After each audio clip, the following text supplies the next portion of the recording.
Close your eyes for a moment. Inside your head, behind all the noise of the day, there is a quiet universe of light, a living network that never truly sleeps. It has carried you through every joy, every mistake, every dream you've ever had, asking for nothing in return. Tonight, here on The Gentle Physicist, we're going to slow down enough to finally meet it. The human brain, 3 gentle pounds of mystery and memory, hums softly beneath your skull, glowing with the stories of your life. It has been your protector, your translator, your oldest companion, working in the background to keep you alive and safe, even as you listen right now. As we drift together through calming, dreamy science, you'll discover what this quiet guardian is doing while you rest, how it soothes your body, shapes your thoughts, and prepares you for tomorrow without you even noticing. So let the night settle around you. Let your breathing soften. You're here with the gentle physicist, and somewhere in this stillness, your brain is waiting, ready to remind you how beautifully it has been caring for you all along. Before anything else tonight, just take a moment to imagine your brain as someone who has known you all your life. Not a strict teacher, not a harsh judge, but an old friend who has walked beside you from your very first breath. It has been there for every stumble and every small victory, quietly adjusting, learning, and protecting, even when you never noticed. From the second you were born, this friend has been working without a break. It keeps your heart beating, your lungs filling and emptying, your temperature steady enough for life to go on. While you sleep, while you worry, while you laugh, it is there running in the background like a soft, constant hum. You do not have to ask it to care. It simply does. Think of all the times your brain learned faster than you did, catching you when you tripped, guiding your hand as you reached out, remembering the faces of people you love. It has taken every sound you have ever heard, every color you have ever seen, and quietly woven them into the story of you. For a moment, you might let that sink in and notice a tiny feeling of gratitude. You may have blamed this friend before for the racing thoughts, the foggy days, the memories that hurt, the fears that visit at night. But even then, it was trying in its own clumsy way to keep you safe. It has never been against you. It has only ever been on your side. In a moment, we'll drift a little closer to this quiet guardian and see where it lives inside your head, how its gentle folds and curves have been shaped by every day you've ever lived. For now, just know it is here, quietly, always with you. If you could gently hold your own head in your hands and somehow feel through bone, you would discover something surprisingly small and soft resting inside. Your brain is not a hard machine of metal and gears. It is closer to a warm, folded cloud, a quiet bundle of living tissue that weighs about as much as a small bag of apples, cradled carefully by your skull. It sits there, cushioned by a clear, gentle fluid that protects it from sharp movements and sudden jolts. Your skull curves around it like a sheltering dome, a personal planet of bone that you carry everywhere you go. For all the complicated thoughts it can create, the organ itself is simple to picture, soft, slightly yielding, full of tiny hidden shapes and pathways, quietly pulsing with life. Imagine it now, resting just behind your forehead, stretching back toward the base of your neck, filling the space above your ears. It is warm with flowing blood, wrapped in thin protective layers, floating in that subtle bath of fluid. Each day, without you ever needing to look, This soft weight balances delicately between protection and openness, closed in by bone, but open to every sound, sight, and touch. There is something comforting about knowing it is not cold or brittle, but pliable, alive, and constantly renewing itself. Even when your thoughts feel sharp, the place they come from is tender.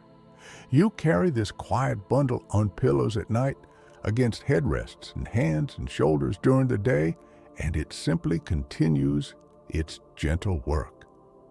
In a moment, we'll move a little closer to this hidden guest, exploring how it never truly sleeps and how its gentle activity keeps you safe even as the rest of you begins to drift toward deep, quiet rest tonight.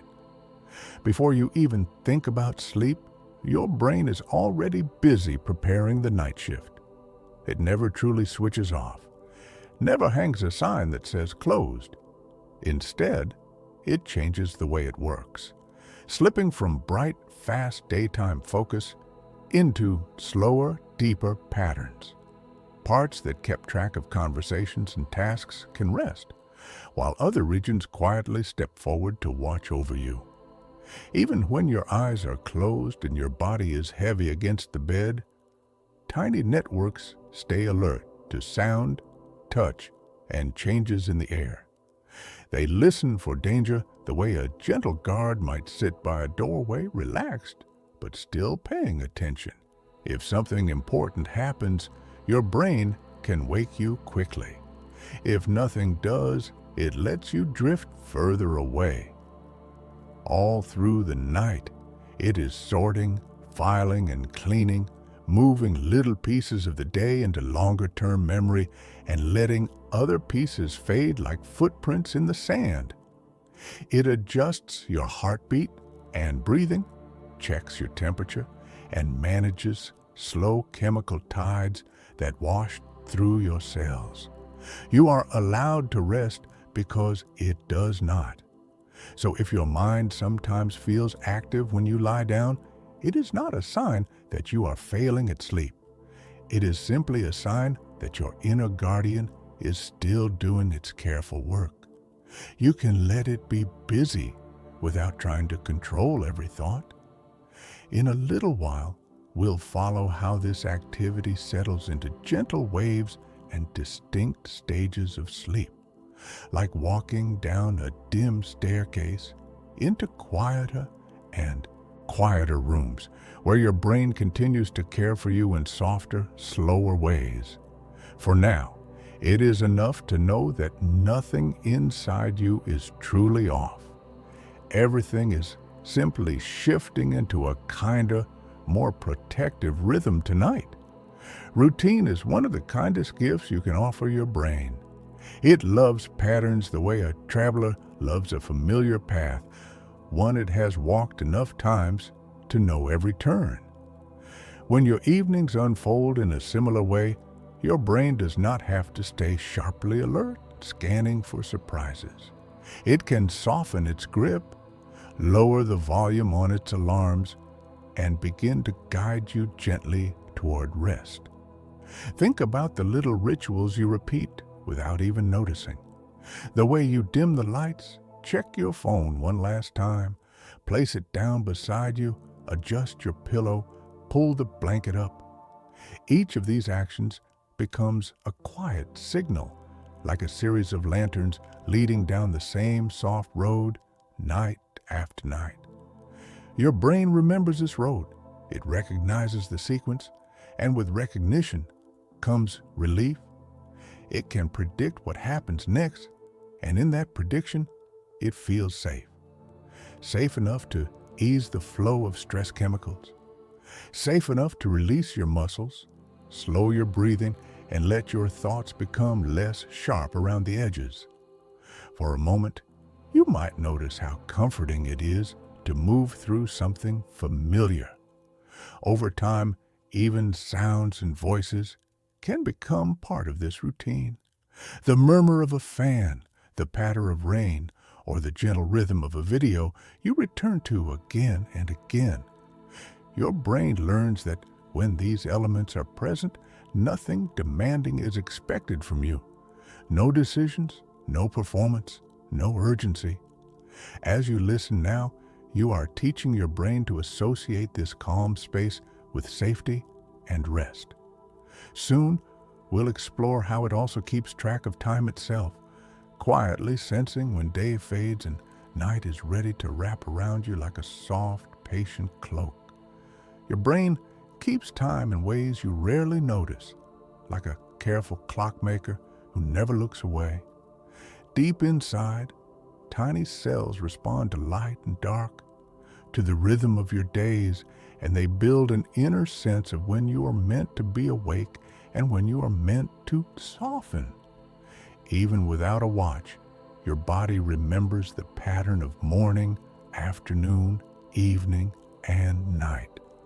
All day, light enters through your eyes and whispers information to this inner clock.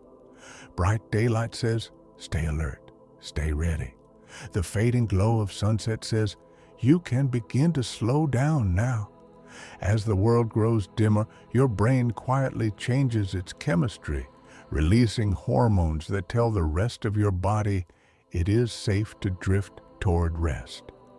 You do not have to think about any of this. It happens gently in the background.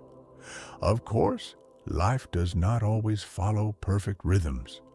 Screens stay bright late, alarms ring early, and schedules blur the borders between day and night. Even then, your brain keeps trying to understand the pattern. It listens to habits, meal times, and the consistency of your evenings, searching for clues about when to stay on guard and when to soften its hold. Right now, simply by lying here in the dimness, you are helping that inner clock remember what night feels like. Your stillness, your slower breathing, the weight of blankets, and the hush of your surroundings all whisper the same message. It is late, and it is okay to rest. For a moment, you might feel how your system responds. Soon, we'll follow how this sense of timing shapes the waves of activity in your brain, guiding it through lighter and deeper states like a gentle conductor leading an orchestra through a slow, quiet song. If you could see your thoughts as patterns instead of words, you might notice that your brain speaks in waves. Tiny electrical ripples rise and fall through its soft tissue, like lines drawn in light across the surface of a quiet lake. During the day, those waves tend to be quick and choppy, full of little peaks where attention jumps from one thing to the next. As you begin to relax, the pattern slowly changes. The waves stretch and smooth out, becoming longer, rounder, more like the slow rolling of distant swells, then the splashing of busy water. Your brain is still active, still alive with signals, but the rhythm is different. It is less about sharp focus and more about gentle connection, about letting parts of the mind sync up and move together. These waves are not something you have to control.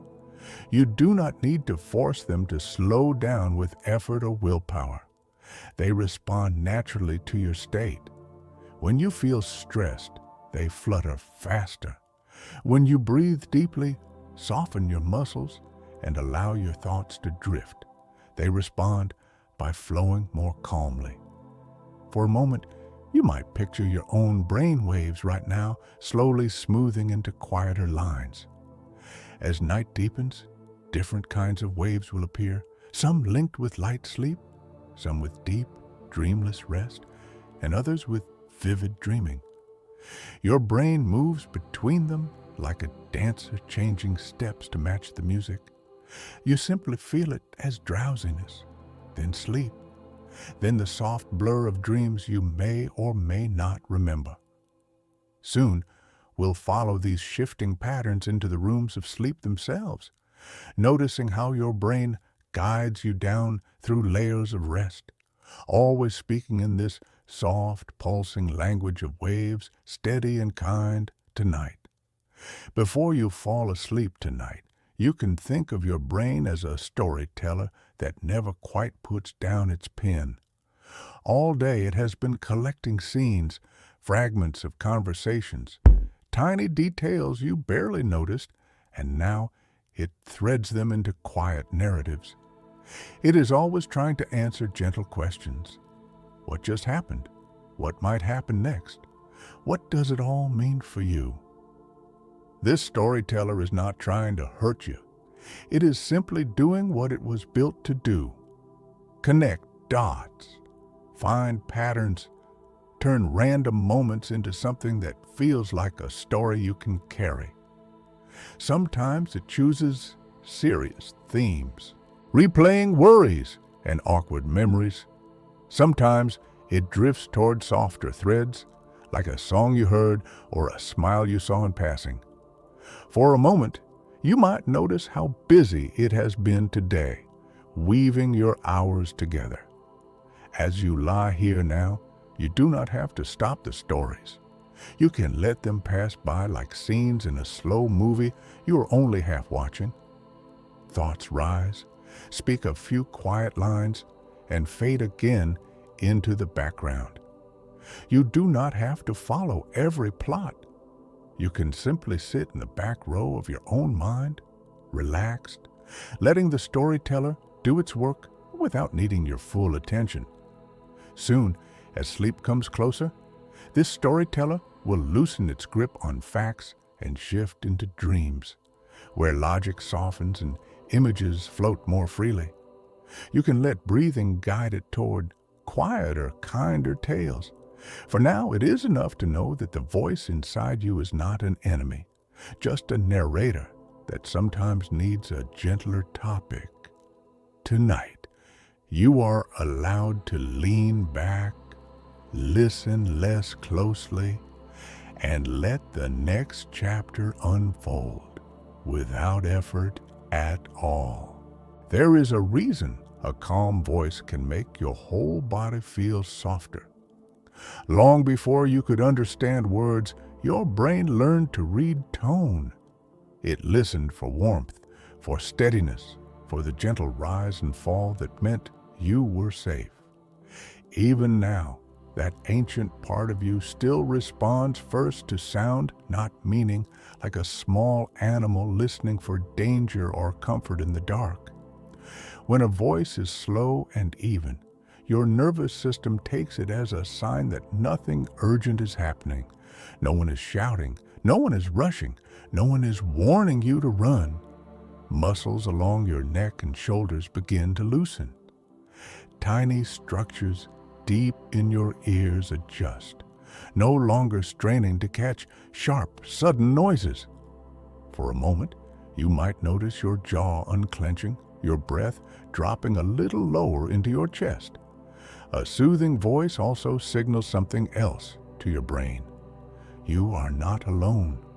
Somewhere, someone is choosing to speak gently to you, to move at your pace instead of pulling you into theirs. That rhythm becomes a kind of cradle, rocking your attention so it does not jump from worry to worry. You do not have to answer, perform, or decide. You can just listen. As you follow this softness, other sounds in your world can fade toward the background. The hum of a fan, a car passing outside, a small creak in the room. Your brain hears them, but does not treat them like threats. The calm tone in your ears tells it everything is all right for now.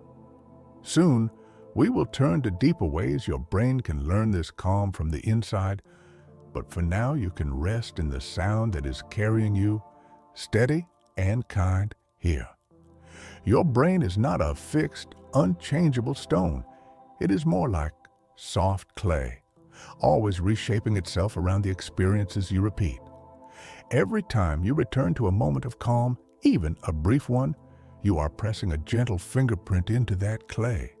Little by little, those impressions add up, forming a path your mind can find more easily the next time you need it.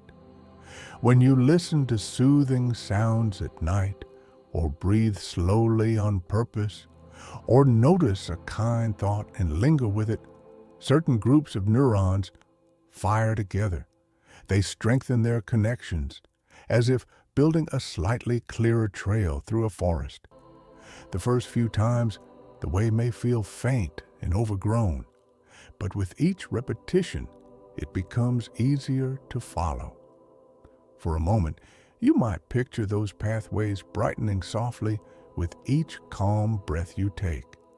This is what people mean when they talk about the brain's ability to change. But you do not have to remember the word for it. You only need to know that nothing in your mind is completely stuck. Patterns of worry and tension are well practiced, but not permanent. New patterns of ease and trust can grow alongside them, slowly spreading their roots. Tonight, as you lie here listening, your brain is already learning. It is learning that this combination of quiet, gentle words and the softness of your body in bed does not require high alert. It is safe to let your guard down a little. It is safe to follow slower thoughts. Soon, we will explore more of the signals that tell your brain it can rest. For now, you can simply know that every peaceful moment you allow yourself is not wasted. It is a tiny lesson your brain is quietly, gratefully keeping. As this first stretch of your journey comes to a close, you have done something gentle for yourself. You have turned your attention toward your own brain with more kindness than usual. You have met it not as a problem to fix, but as a longtime companion, a soft guardian that has watched over every step of your life. For a moment, you might feel a small shift inside, a little more willingness to trust it. You have imagined its weight inside your skull, cushioned and protected. You have heard that it never really sleeps, that it keeps working through the night to keep you safe. You have seen how it loves routine, how it listens to the time of day, how its waves slow and smooth as you begin to let go. Together, these ideas form a quiet foundation under this night. From here, we will drift deeper into the landscape of your brain. We will visit the tiny cells that sparkle with signals, the waves that roll through them, the dreams that rise from their conversations. There will be gentle facts and soft metaphors, nothing you need to hold. You can let the words wash over you like warm water, taking only what feels light. This is not a test, and there is no right way to listen. You can fade in and out, follow some images, and let others pass unnoticed. Your brain will keep doing its careful work, translating sound into safety signals, turning calm information into calm chemistry. As you move on, know that you do not have to stay awake to benefit. Whether you listen all the way through or slip into sleep halfway, your quiet guardian will stay with you. And softly, the next chapter of this dreamy science will begin to open. At night, you can imagine your brain as a wide, peaceful city glowing softly in the dark. From far above, there are no sharp noises, no rush of traffic, only slow streams of light winding through quiet streets. Each tiny sparkle is a cell, sending a message, a gentle signal that flickers on and fades again, like a lamp in a distant window. In this city, there are busy avenues and narrow side paths, bright clusters and softer, dimmer neighborhoods. Some districts are more awake, watching over your breathing, your heartbeat, the shifting of your muscles as you settle into the bed. Other areas rest more deeply, lights lowered, shops closed, windows dark as their work pauses for the night. For a moment, you might picture that living landscape inside your head, active yet calm. The taller buildings of this city are like hubs, where many signals arrive and leave again, guiding movement, shaping emotion, stitching thoughts together. Between them, smaller houses stand in long rows, each one a single neuron ready to pass along a whisper of information. Surrounding everything are quiet support structures like parks and service roads, keeping the city clean and supplied. From this high, drifting view, nothing feels chaotic. The patterns make sense. Lights brighten in gentle waves, then dim again, following slow, repeating rhythms. It is the same brain that handled your busy day, but now it has shifted into a softer mode, a night schedule written in sparks. As we float closer, we will leave this aerial view and step down into one tiny light, one single cell among billions, to see how it quietly speaks and listens, shaping the story of your life one small signal at a time. And as you drift, that city glows quietly on, keeping gentle watch tonight. Now imagine drifting down through that night city, closer and closer until the glowing streets and clusters of light fall away, and you are left with just one tiny point shining in the dark. This is a single neuron, one small cell among billions, but within its quiet spark lies the power to carry a thought, a feeling, a memory beginning to form. At rest, it simply waits, surrounded by a delicate web of branches reaching outward. These thin extensions listen to whispers from other cells, sampling faint messages that flow in from every direction. Most of the time, these signals are gentle, brief, like raindrops on leaves. The neuron absorbs them, adds them together, and decides moment by moment whether to stay silent or respond. When enough of those tiny whispers line up just right, something beautiful happens. The neuron fires. For a brief instant, an electrical wave rushes down its long, slender length as if a streak of light has shot along a hidden wire. It is over in less than a heartbeat, but in that flash, a message is carried forward, passed on to countless other cells waiting in the quiet. You never feel these sparks directly. They happen far below the surface of your awareness, in thick silence. Yet every move of your hand, every word you speak, every image your mind conjures before sleep relies on countless tiny events just like this, scattered across the soft landscape of your brain. As we move on, you can keep this simple image with you, one small cell listening, waiting, and then glowing for a moment before resting again.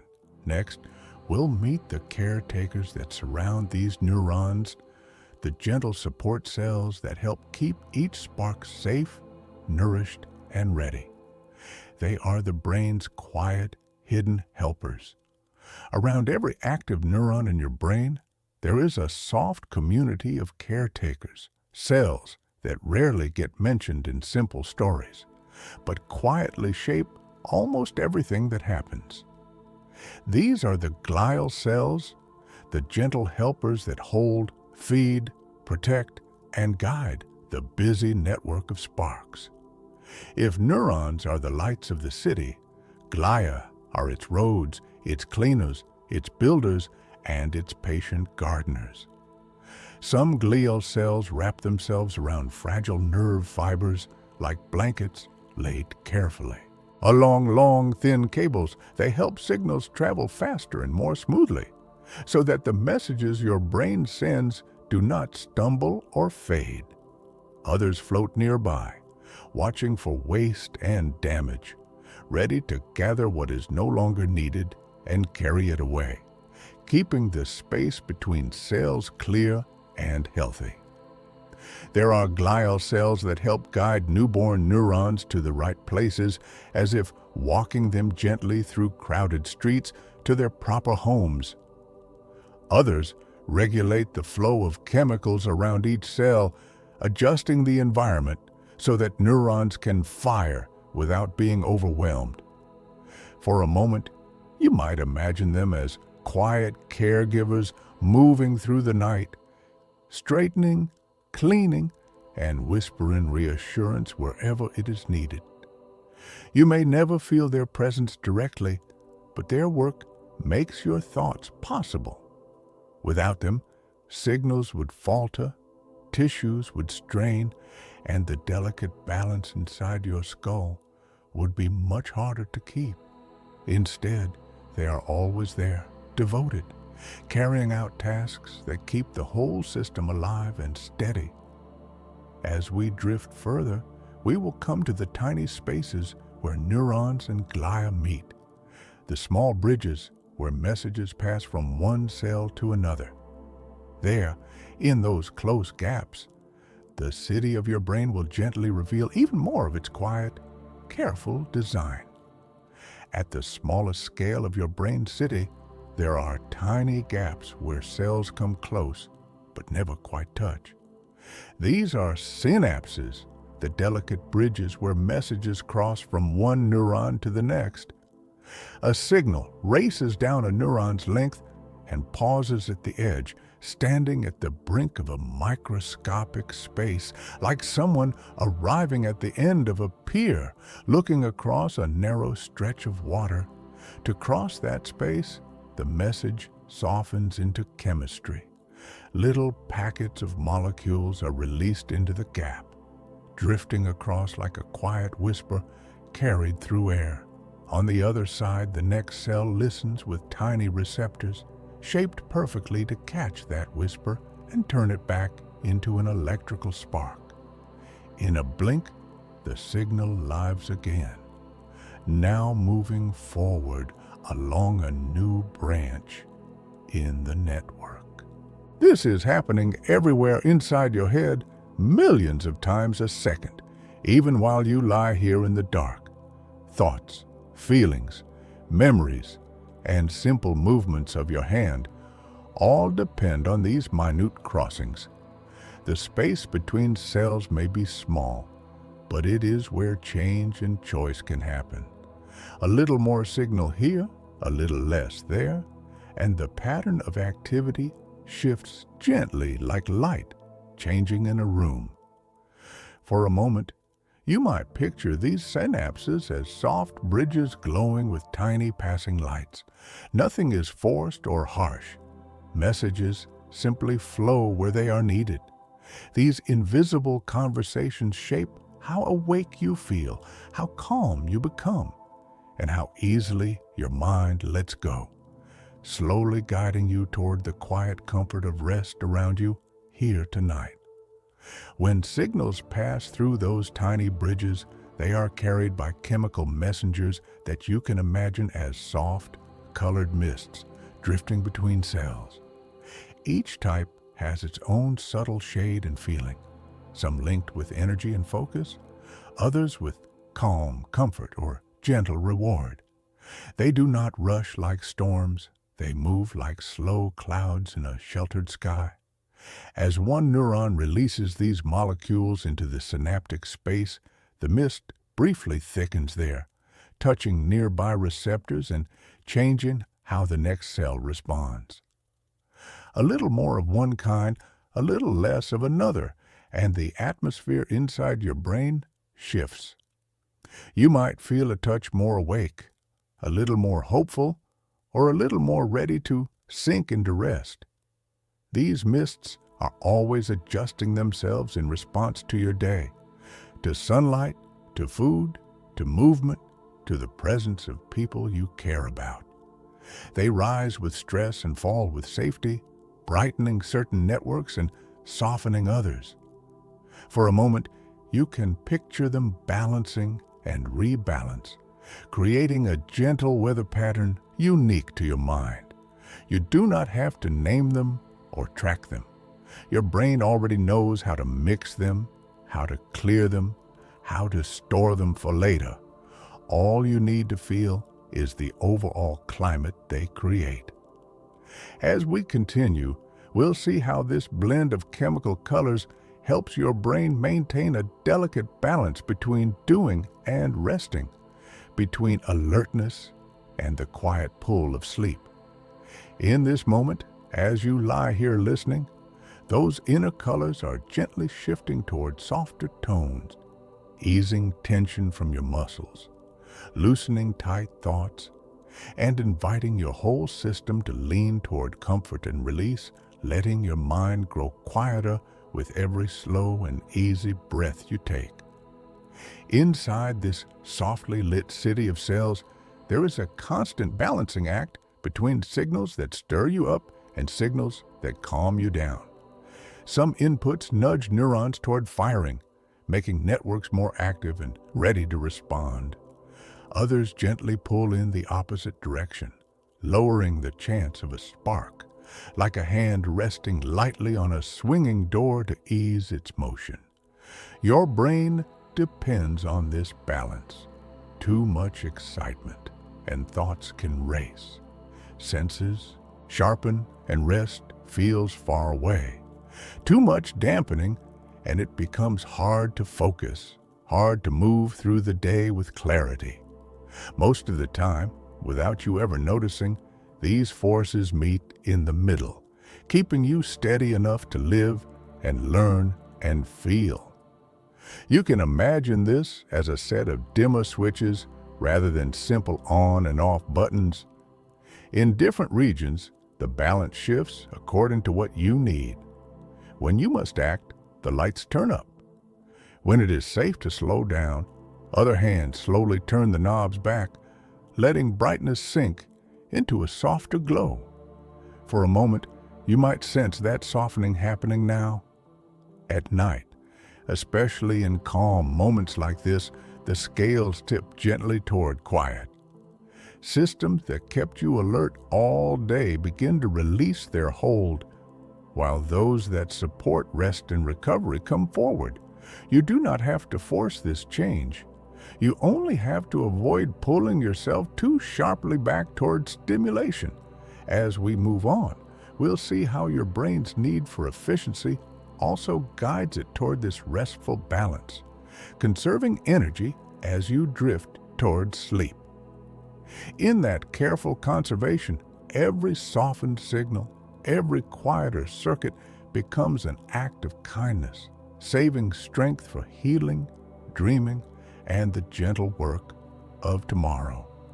You can think of your brain's wiring as something soft and living, not a fixed maze of hard wires. All through your life, connections between cells are gently forming, strengthening, fading, and sometimes disappearing, as if tiny paths in a forest were constantly being walked, widened, or left to grow over. When you learn something new, notice a pattern or repeat a calming habit. Certain neurons fire together more often. With each repetition, their shared pathways become a little easier to follow. The way a trail becomes clearer every time footsteps pass along it. Over time, your brain quietly says, "This route seems useful, let's make it smoother."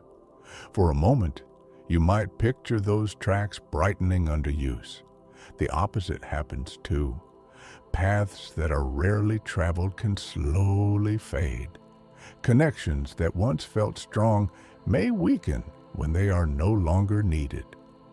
This can mean forgetting details that no longer serve you, or feeling less attached to reactions you used to have automatically. Your brain is always making room, pruning and reshaping, so that it does not have to carry every old pattern. Even emotional tendencies can soften this way.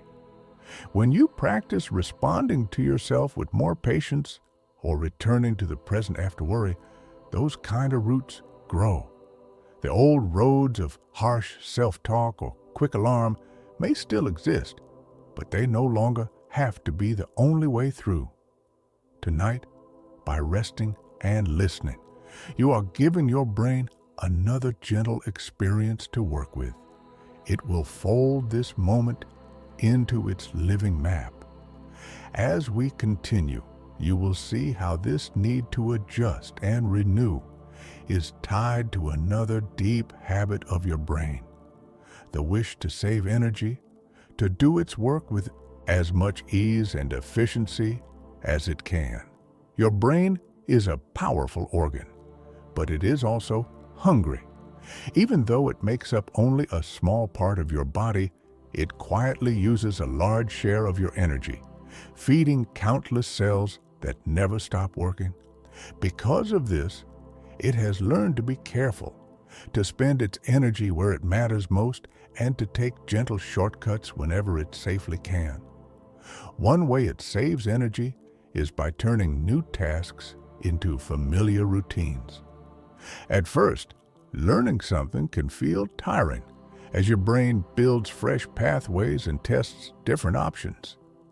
Over time, as patterns repeat, those pathways become smoother, and the effort required to follow them drops.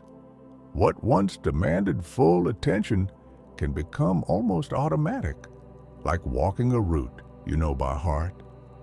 For a moment, you might notice how many things you do each day without really thinking about them. Your brain also narrows its focus to what seems most important, filtering out countless bits of information in the background. It ignores the steady hum of a fan, the feeling of fabric on your skin, the exact number of breaths you take, so that it does not have to process every detail over and over. This quiet filtering is a kindness, gently protecting you from constant mental overload. At night, the wish to save energy shows up in a different way. Instead of driving you to act, your brain shifts into maintenance mode, using its resources to repair, clean, and store. Muscles can rest, senses can dim, and complex decisions can pause until morning. As we move forward, you will see how the comfort of familiar paths, shaped by this careful efficiency, gently helps your brain settle even more deeply, making it easier to let go into the slow, safe rhythms of rest. Every time you repeat a thought or action, you travel along a familiar path in your brain. These paths are networks of cells that have fired together many times before, and because of that, signals move along them with less effort, like feet following a worn trail through the grass. Familiar paths feel easy, and that ease can be comforting. You can sense this in simple habits. The way your hand reaches for the light switch without searching, the route you walk through your home in the dark, the phrases you say when greeting someone you know well. Your brain does not have to puzzle over each tiny step. It trusts the pattern, and in that trust, it can relax. For a moment, you might think of one routine that makes your day smoother. The same is true for emotional and mental habits. Thoughts you have often come more readily, whether they are kind or critical. When you return to a gentle idea such as, "I am allowed to rest," that phrase becomes easier to find. It can appear when you need it, offering a soft place to land. Over time, your brain may begin to choose that path more often, simply because it has become familiar. This is why certain sounds, environments, or voices feel like home to your nervous system. They match patterns your brain already knows, so less energy is spent predicting what will happen next. Your guard can lower. At night, in a setting you have returned to many times, your brain leans into these known routes, using them as quiet tunnels leading toward sleep. As we drift onward, we will move from these individual paths to the larger waves they create together, watching how tiny signals blend into flowing rhythms that guide you deeper into rest. By now, you have seen your brain as a city of tiny lights, as single cells sparking and resting, as caretakers and bridges and colored mists. Each detail is small on its own, yet together they form the living texture of your mind. Billions of little events, each quiet and brief, combine into something you feel as thought, mood, and awareness. When many neurons fire in loose harmony, their electrical signals begin to line up, creating patterns that rise and fall together. From far enough away, those sparks blur into waves like the surface of an ocean made from many drops. These waves are the larger rhythms of your brain, and they shift with your state, speeding and slowing as you move from effort to ease. During the day, when you focus or react to the world, the patterns tend to be busy and quick. At night, especially in moments like this, they begin to slow, to stretch into longer, smoother curves. You do not need to see them to benefit. Your body senses the change as your limbs grow heavier, your thoughts less sharp, your attention softer. The story we enter next is the story of those waves, how they change as you drift into sleep, how they mark the passage from light, dozing into deep, restoring rest, and into dreaming states where images float free. For a moment, you might imagine your brain's surface as a calm sea, its waves softening under a quiet night sky. As we leave the close-up view of cells and step into this wider perspective, you can let the details blur. You have seen enough for now. Ahead lies the gentle staircase of sleep, a slow descent, guided by these waves, carrying you toward quieter rooms where your brain continues its tender work. You can think of sleep as a slow staircase built inside the night, each step taking you a little deeper into quiet. When you first close your eyes, you are still standing near the top, where the world of waking thoughts and the world of dreams overlap. Sounds still reach you, light still filters through your eyelids, and the mind is still gently turning the events of the day. But as you linger there, something begins to shift. Your heartbeat softens, your breath lengthens, and the chatter inside your head grows faint. It's as if the lights in a tall building are turning off one by one, floor after floor, until only a few windows remain glowing in the upper stories. You are not forcing your way down. You are being carried, each moment easing you onto the next step below. The first level of rest is light and easy to leave. A noise or a thought can pull you back up quickly. But as you descend, your body begins to trust the safety of stillness. Muscles loosen, eyelids grow heavier, and the lines between inside and outside blur. The staircase continues, spiraling slowly downward, and your brain guides you with perfect memory of the route. For a moment, you can imagine yourself standing on one of those middle steps now, surrounded by calm air. No need to hurry, no wrong direction to take. You are simply following the natural architecture your brain has built for you, a design shaped over millions of years to help you heal, remember, and renew. In a moment, we'll explore the first rooms at the bottom of this staircase, the places where light sleep begins, and where the brain starts to hum with gentle protective rhythms that carry you safely into the deeper layers of the night.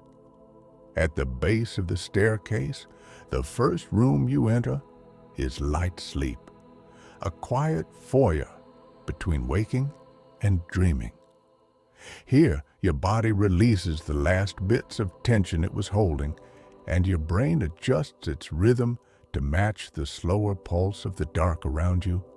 You are still close enough to the surface to drift upward easily, yet far enough that thoughts no longer have sharp edges. In this doorway room, sounds blur into texture. The ticking of a clock, the sigh of wind, or a distant car all fade into the same soft background, their meanings dissolving. Your mind is no longer judging or labeling what it hears. It's letting sensation flow through without clinging. You are not asleep in the deep sense yet. But the transition has begun. Inside your brain, the waves of activity have grown longer, smoother. Small bursts of energy appear like glimmers of light flickering along quiet corridors. These are signals of adjustment, the brain stabilizing its balance between alertness and surrender. For a moment, you might imagine your thoughts drifting like dust motes in a shaft of late light, moving slowly, harmlessly, suspended. Your body temperature begins to drop slightly. Your breathing settles into its own rhythm, and your eyes, though closed, may still flicker gently under their lids. In this place, you are between worlds, safe to hover for as long as you need. Nothing here asks for effort. Soon, your brain will begin to weave patterns that protect this fragile rest. Bursts of activity called spindles, like tiny guardians standing watch. They keep the outside world at bay while your body drifts deeper, guiding you into the next layer of the night's soft architecture. As you move deeper into sleep, your brain begins to produce delicate bursts of energy called spindles, tiny flares that last only a second or two, but repeat again and again, like twinkling stars across a dark sky.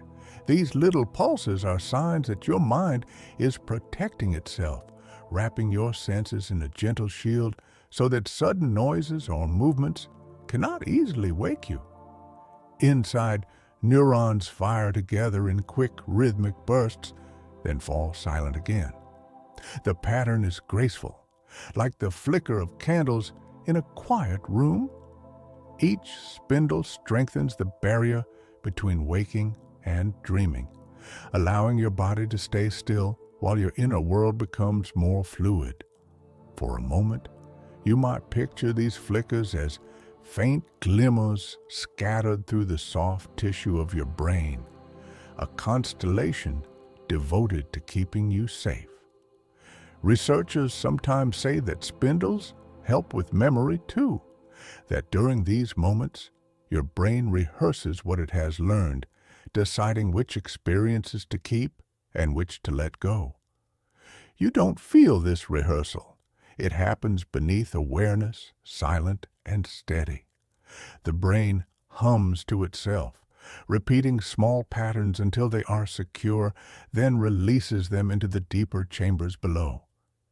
You may sense this stage as the first true sinking into sleep, when the boundary between your thoughts and your dreams begins to blur.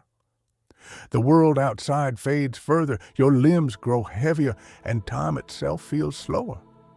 Soon, the spindles will quiet, their gentle watch complete, and you will drift past them into the wide, deep water of slow-wave sleep, a place where the brain's rhythm slows to its lowest, most peaceful hum, and the night begins to truly hold you. Far below the light rooms of sleep lies a wider, quieter space. Here, the waves of your brain slow to their most graceful rhythm. Long, steady rises and falls, like the rolling of an unseen ocean under a moonless sky. Each wave spreads across the brain in silence, lifting countless cells together, then letting them rest. Again, in perfect unison. This is deep sleep, the body's most faithful form of restoration. In this state, thought nearly disappears. The chatter of memory and planning fades away. Instead, the brain begins its true nightly work, healing, restoring, and rebuilding. The slow waves sweep through like tides, washing over the cells, flushing out remnants of the day's chemistry, making space for new energy to grow. For a moment, you might imagine yourself floating there, gently rising and falling with that invisible rhythm, safe and weightless in the dark. Your breathing becomes slower, deeper. The heartbeat follows suit, strong but calm. Muscles loosen even further, no longer needing to brace or move. This is the point in the night when the body releases its deepest sighs, when every system aligns with the pace of the waves, joining their wordless song.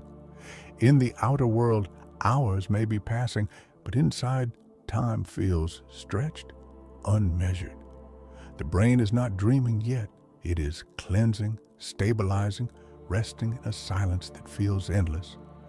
This is the pause that prepares you for everything that comes after, for memory, creativity, and the quiet unfolding of dreams. Soon, we'll look at what the body is doing during this same deep stage, how organs, cells, and systems quietly repair themselves while your brain keeps steady watch, rocking them all to the same peaceful rhythm. As your brain's slow waves roll gently through the night, your body follows their cue, beginning its quiet repairs. This is the deep maintenance shift, the time when growth and recovery unfold silently inside you.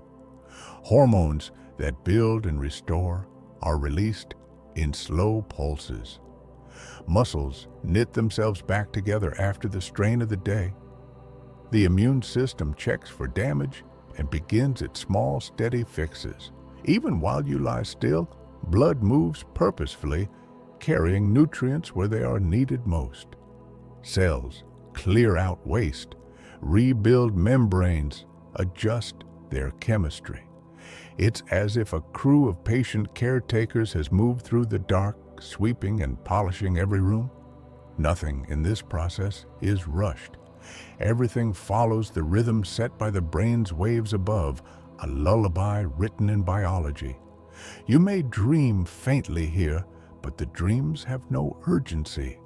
They drift more like mist than story, fragments of calm imagery that match the steady peace of your body's work.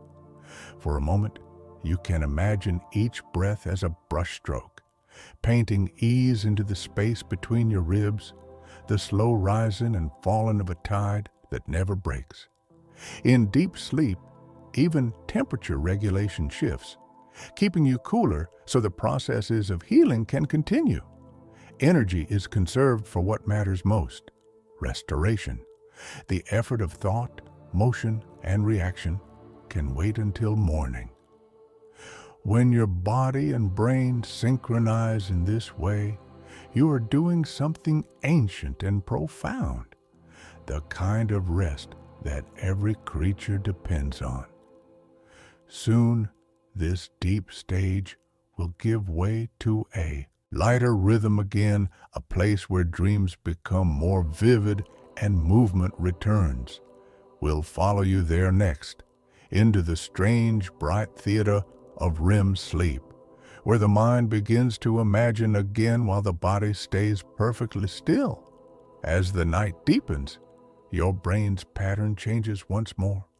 After drifting in the long, slow waves of deep sleep, bursts of activity return, flickering fast beneath the surface. Your eyes move quickly under their lids, darting back and forth as if following invisible scenes. This is REM sleep, the stage of vivid dreaming where the mind paints with light and sound and emotion. Inside your skull, the night city brightens again. Some regions that rest during deep sleep now wake with excitement, weaving images and stories from fragments of memory. The logical voice of the waking world stays mostly silent, letting creativity flow without interference. That is why dreams feel strange yet real, full of impossible events that seem to make sense until morning. While the mind creates, the body remains still.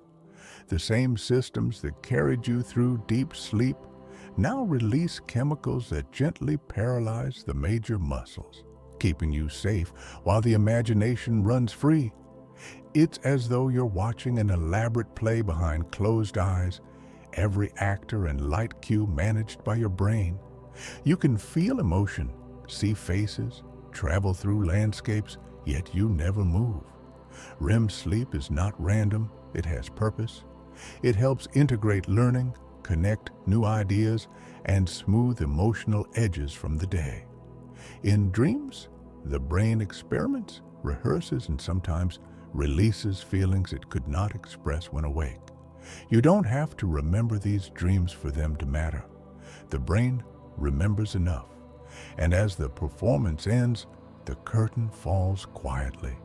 The mind prepares to cycle again, from vivid imagination back to deep, wordless rest. Soon, we'll look at how your body ensures this stillness during dreams, keeping you safe while your inner world wanders freely through the dark. While your dreaming mind travels freely through imagined worlds, your body remains still, wrapped in a soft paralysis that protects you from acting out what you see behind closed eyes. This safety is no accident.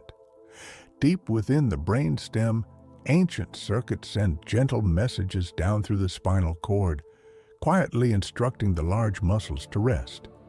The order is simple. Keep the body calm while the mind explores. It might sound strange to think that your brain can switch off motion so completely, but this stillness is kindness. Without it, the vivid movements of your dreams could spill outward. The running, reaching, speaking, all the silent activity of your sleeping mind. Instead, those impulses stop at the edge of your muscles, fading harmlessly into the dark. Inside this stillness, small movements remain: the flicker of eyes, the twitch of fingers, the slow rhythm of breath. But the body, heavy and at peace, obeys its nightly command. For a moment, you might notice how that same softness holds you now, a weightless safety pressing you gently into the bed. This paralysis ends the instant you wake. As soon as your mind opens its eyes to the real world, the brainstem lifts its quiet hold and strength returns. You may not even notice the change. It happens faster than a sigh. In this balance between dreaming and safety, your brain proves again how carefully it watches over you. Every night, it builds a bridge between imagination and stillness, letting you wander through infinite possibilities while keeping you anchored in one safe, sleeping body. Soon, we'll follow the rhythm of these cycles as they repeat, showing how your brain moves gracefully through stages, looping through the night like a tide that always knows its way home. Sleep does not happen in one long stretch. It moves in quiet circles. Every 90 minutes or so, your brain drifts through a familiar sequence: light sleep, deeper stages, dreaming, and back again. Each cycle is a gentle loop, not a straight descent, carrying you through different depths of rest. In the early hours, the loops lean heavily on deep sleep. The body repairs itself. The brain clears its pathways. The heart beats slow and strong. Later, as dawn draws closer, REM stages grow longer, giving more time to dreams and emotional renewal. It is a rhythm built by evolution, like the tides or the heartbeat, endlessly repeating, endlessly balancing. You may wake for a moment between cycles, shifting position or adjusting the blanket, then drift back down. This is natural, a pause at the surface before diving again. The brain knows this pattern well and guides it smoothly, as if conducting a slow symphony where every section has its turn to play. For a moment, you might picture the night as a great spiral, each loop descending slightly deeper, before returning upward toward the coming day.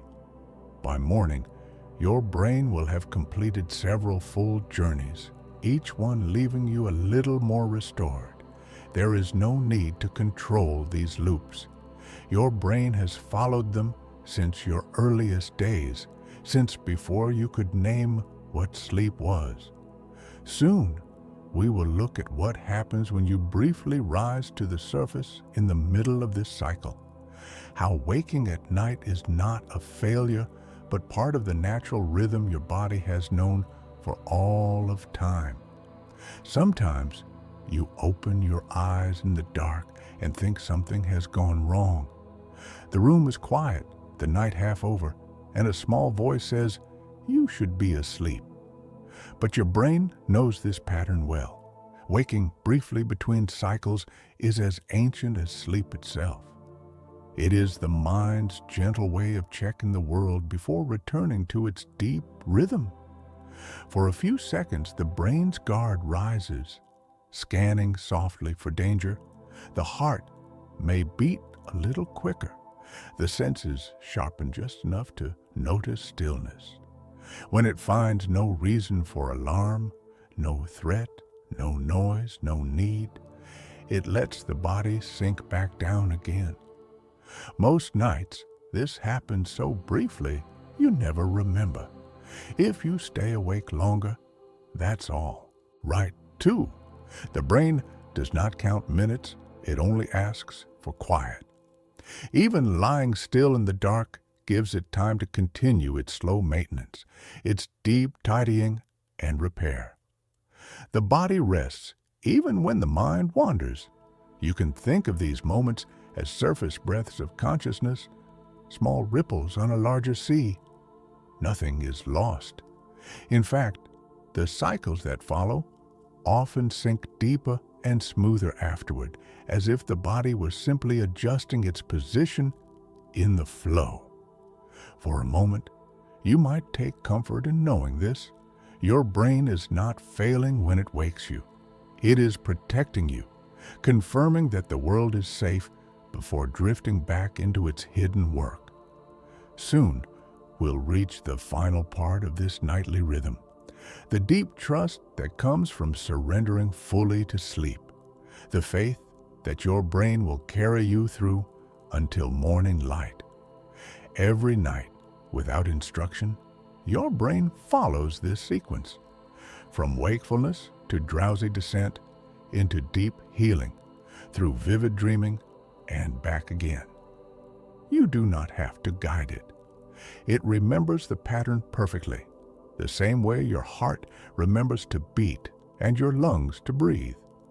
When you lie in bed worrying about how to sleep, it is like standing in front of an ocean and trying to push the waves. They move on their own, whether you watch or not. Your only task is to float, to allow the rhythm to take you where it naturally goes. Inside, small sensors keep track of what stage you're in. They measure oxygen, temperature, hormones, and time, adjusting the length of each cycle until the balance feels right. You might never feel those adjustments consciously, but they happen in every cell of you. The brain is a conductor that never loses count. For a moment, you can imagine surrendering completely to that trust, letting go of how many hours are left, how soon morning will come, how quickly you will drift off. The process is already happening. Even these words are part of it. Sound turning into signal, signal into chemistry, chemistry into calm. In this quiet faith, you can rest. Your brain has done this every night of your life, even the ones you thought were sleepless. It knows the route down and the way back up again. And as the next cycle begins, it carries you forward, steady and unhurried, into another peaceful round of dreams. All day long, your brain has been flooded with signals, light, sound, movement, words, a river of noise and color pouring through every sense. Yet even when the world seems overwhelming, the brain carries a quiet gift. It knows how to turn the volume down. Deep inside, circuits act like a soft hand resting on a dial, lowering the intensity of the outer world so the inner world can breathe. When you step into a calm space or lie down at night, that dial begins to turn. Sounds that felt sharp become rounder, more distant. The mind stops scanning for meaning in every noise. The constant background hum of thought begins to dissolve. You may not notice the change at first, but the body does. Shoulders drop. The pulse slows. The edges of perception blur, as if a curtain were drawn between you and the busy world outside. This ability is not learned. It's ancient. Long before you could form words, your brain was already gauging safety through sound and light. When nothing urgent happened, it lowered its defenses to save energy. It still works this way now. A familiar room, a trusted voice, a pattern of quiet routines, all tell the nervous system it can ease its grip. For a moment, you can feel this process in real time. Listen to the stillness behind each sound, the way silence fills the spaces between breaths. Each pause tells your brain, there is no danger here. You can let things grow softer. Soon, we'll see how this same instinct explains why darkness feels safe and how dimming the lights each night signals to your brain that it's time to settle into its natural rhythm, a gentle shift toward calm and rest.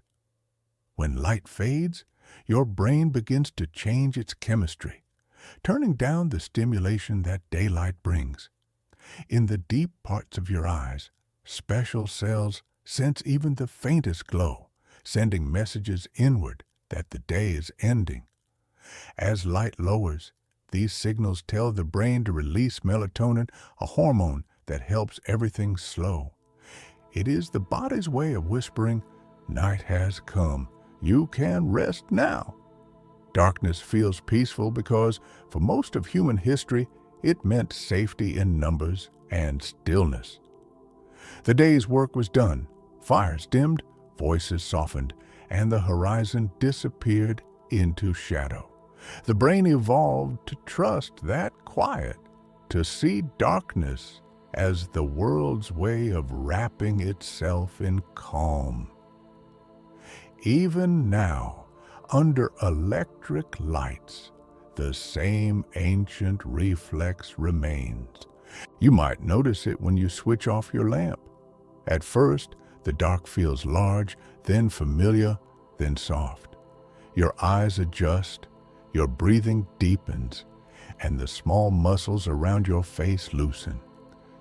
You are returning to an older rhythm, one your ancestors followed beneath moonlight, guided by nothing more than stars and the warmth of each other's presence.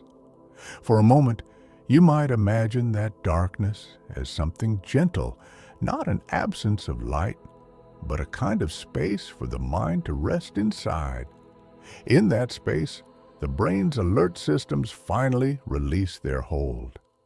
Soon, we'll drift further into how your brain responds to sound at night, why certain noises can comfort you instead of startle you, and how repeating sounds like rain or whispers become the music your brain recognizes as safe.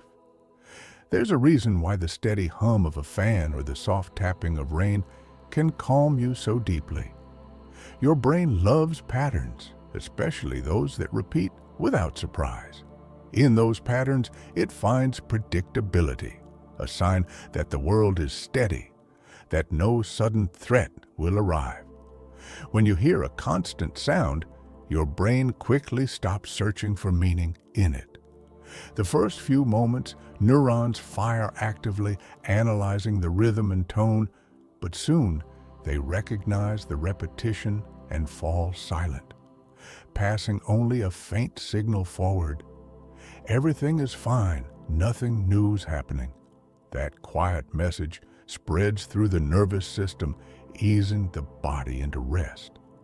White noise, the whir of an air conditioner, the faint buzz of nighttime insects, they all work the same way. They mask sharper sounds that might otherwise wake you and create a consistent background for the brain to lean against. It's like wrapping your awareness in a soft blanket of sound, where every small variance dissolves into a soothing whole.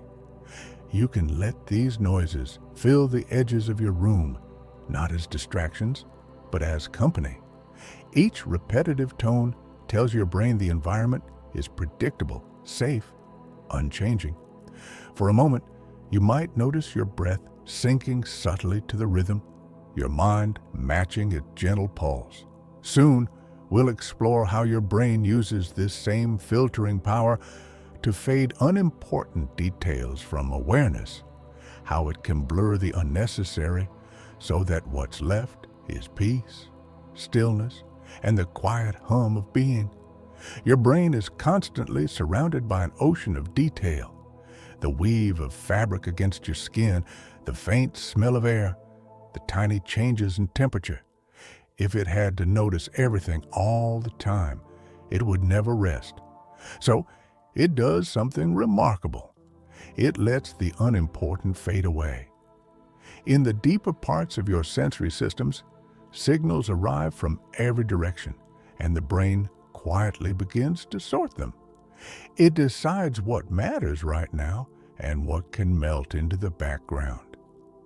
This isn't a conscious decision. It happens naturally, moment by moment. When you focus on a single sound, everything else blurs. When you listen to silence, even the silence seems to breathe. At night, this ability becomes even more powerful. The brain shifts from scanning for information to protecting stillness. It keeps one gentle ear open for anything unusual, but lets the familiar fade. The softness of sheets, the whisper of air, the weight of your blanket, all become part of the background hum of safety. For a moment, you might feel that fading happen. Edges soften, thoughts slow, and the world grows simpler, quieter. This filtering is not numbness, it's mercy. By blurring what is not needed, your brain frees energy to heal and renew. You are still connected to everything around you, but you don't need to manage it all. The world can continue on its own while you sink deeper into the calm that remains. Soon, we'll turn to another kind of soft filtering, how the simple act of closing your eyes signals your brain to retreat even further inward, drawing the curtain that separates wakeful awareness from the inner stillness of sleep. When you close your eyes, the brain receives one of its clearest signals that it can finally rest. Sight is the most energy-demanding of all the senses. It pulls in vast streams of light and color, movement and shape. Shutting your eyelids is like dimming the brightest room in the mind, letting all that energy settle. Behind those closed lids, activity slows in the visual areas of your brain. They don't shut down completely. Faint patterns still flicker, the afterglow of the day's images, but their urgency fades. What was once a flood becomes a slow river, then a still pond. The world beyond you may continue, but your focus turns inward toward warmth, rhythm, and the body's quiet messages. This small act of darkness also triggers other shifts. Muscles around your eyes relax, lowering subtle tension across the face. The brainstem interprets this as safety. If you're willing to close your eyes, the world must be calm enough to trust. That thought ripples downward through your nervous system, loosening more muscles, softening your breathing, and calming your pulse. For a moment, you can notice the comfort in this. Light can be beautiful, but darkness is what lets it rest. The space behind your eyes is not empty.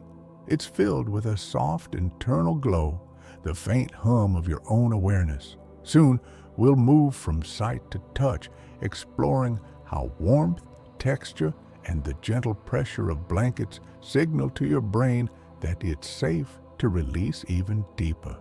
that the body can fully exhale and let go. The feeling of warmth against your skin is one of the oldest comforts the brain knows, long before language, before complex thought. Touch meant safety, the closeness of another body, the shelter of the group, the steady pulse of shared warmth. Even now, that ancient code remains. When you pull a blanket around yourself, your brain interprets it as a soft embrace. Tiny sensors in your skin send messages inward, telling the nervous system that warmth is present, that you are not alone in the cold. In response, the brain lowers its guard. The heart slows, blood vessels expand, muscles loosen. This is why curling under a blanket can feel like a sigh that spreads through the whole body. Weighted blankets take this even further, adding gentle pressure that reminds the brain of a held body, of stillness shared. It reduces the tiny bursts of alertness that come from sudden temperature shifts or drafts of air. For a moment, you might notice how your own blanket shapes to you. The edges tucked just right, the warmth steady, the air beneath still. Touch is a language your brain understands without translation. It's the first sense to develop, the last to fade. Every soft contact says, "You're safe. You can rest." That message echoes through countless circuits, calming even the oldest, deepest parts of your mind. Soon, we'll move beyond touch to another subtle sense. The way smell weaves into memory, and how the faintest familiar scent can open a doorway to calm, safety, and dreams. The sense of smell reaches the brain in a direct and ancient way, traveling along short pathways that run close to the centers for emotion and memory. A single faint scent can open a door in your mind, letting an old moment drift back in with surprising clarity. The smell of rain, of clean sheets, of someone you once hugged goodnight. All of them are keys that still fit quiet locks inside you. When a scent is gentle and familiar, it tells your brain that the world is safe in a very old language. Long before you could describe it, the smell of home, of skin, of warm food meant safety, warmth, and belonging. Even now, a soft fragrance can loosen tension you did not realize you were holding. For a moment, you might picture a smell you love and notice how your body responds just to the thought of it. At night, this scent can be a quiet ally, a hint of lavender on your pillow, the clean cotton smell of your blanket, the subtle trace of your own shampoo. These become part of the brain's map of here and now. They say, this is a place you have returned to many times, and nothing bad has followed. In response, the nervous system eases its grip, letting you sink further into stillness. You do not need strong perfumes or heavy scents. In fact, the brain often rests better with softness. It only needs enough to recognize the pattern, to connect this moment with many other quiet nights.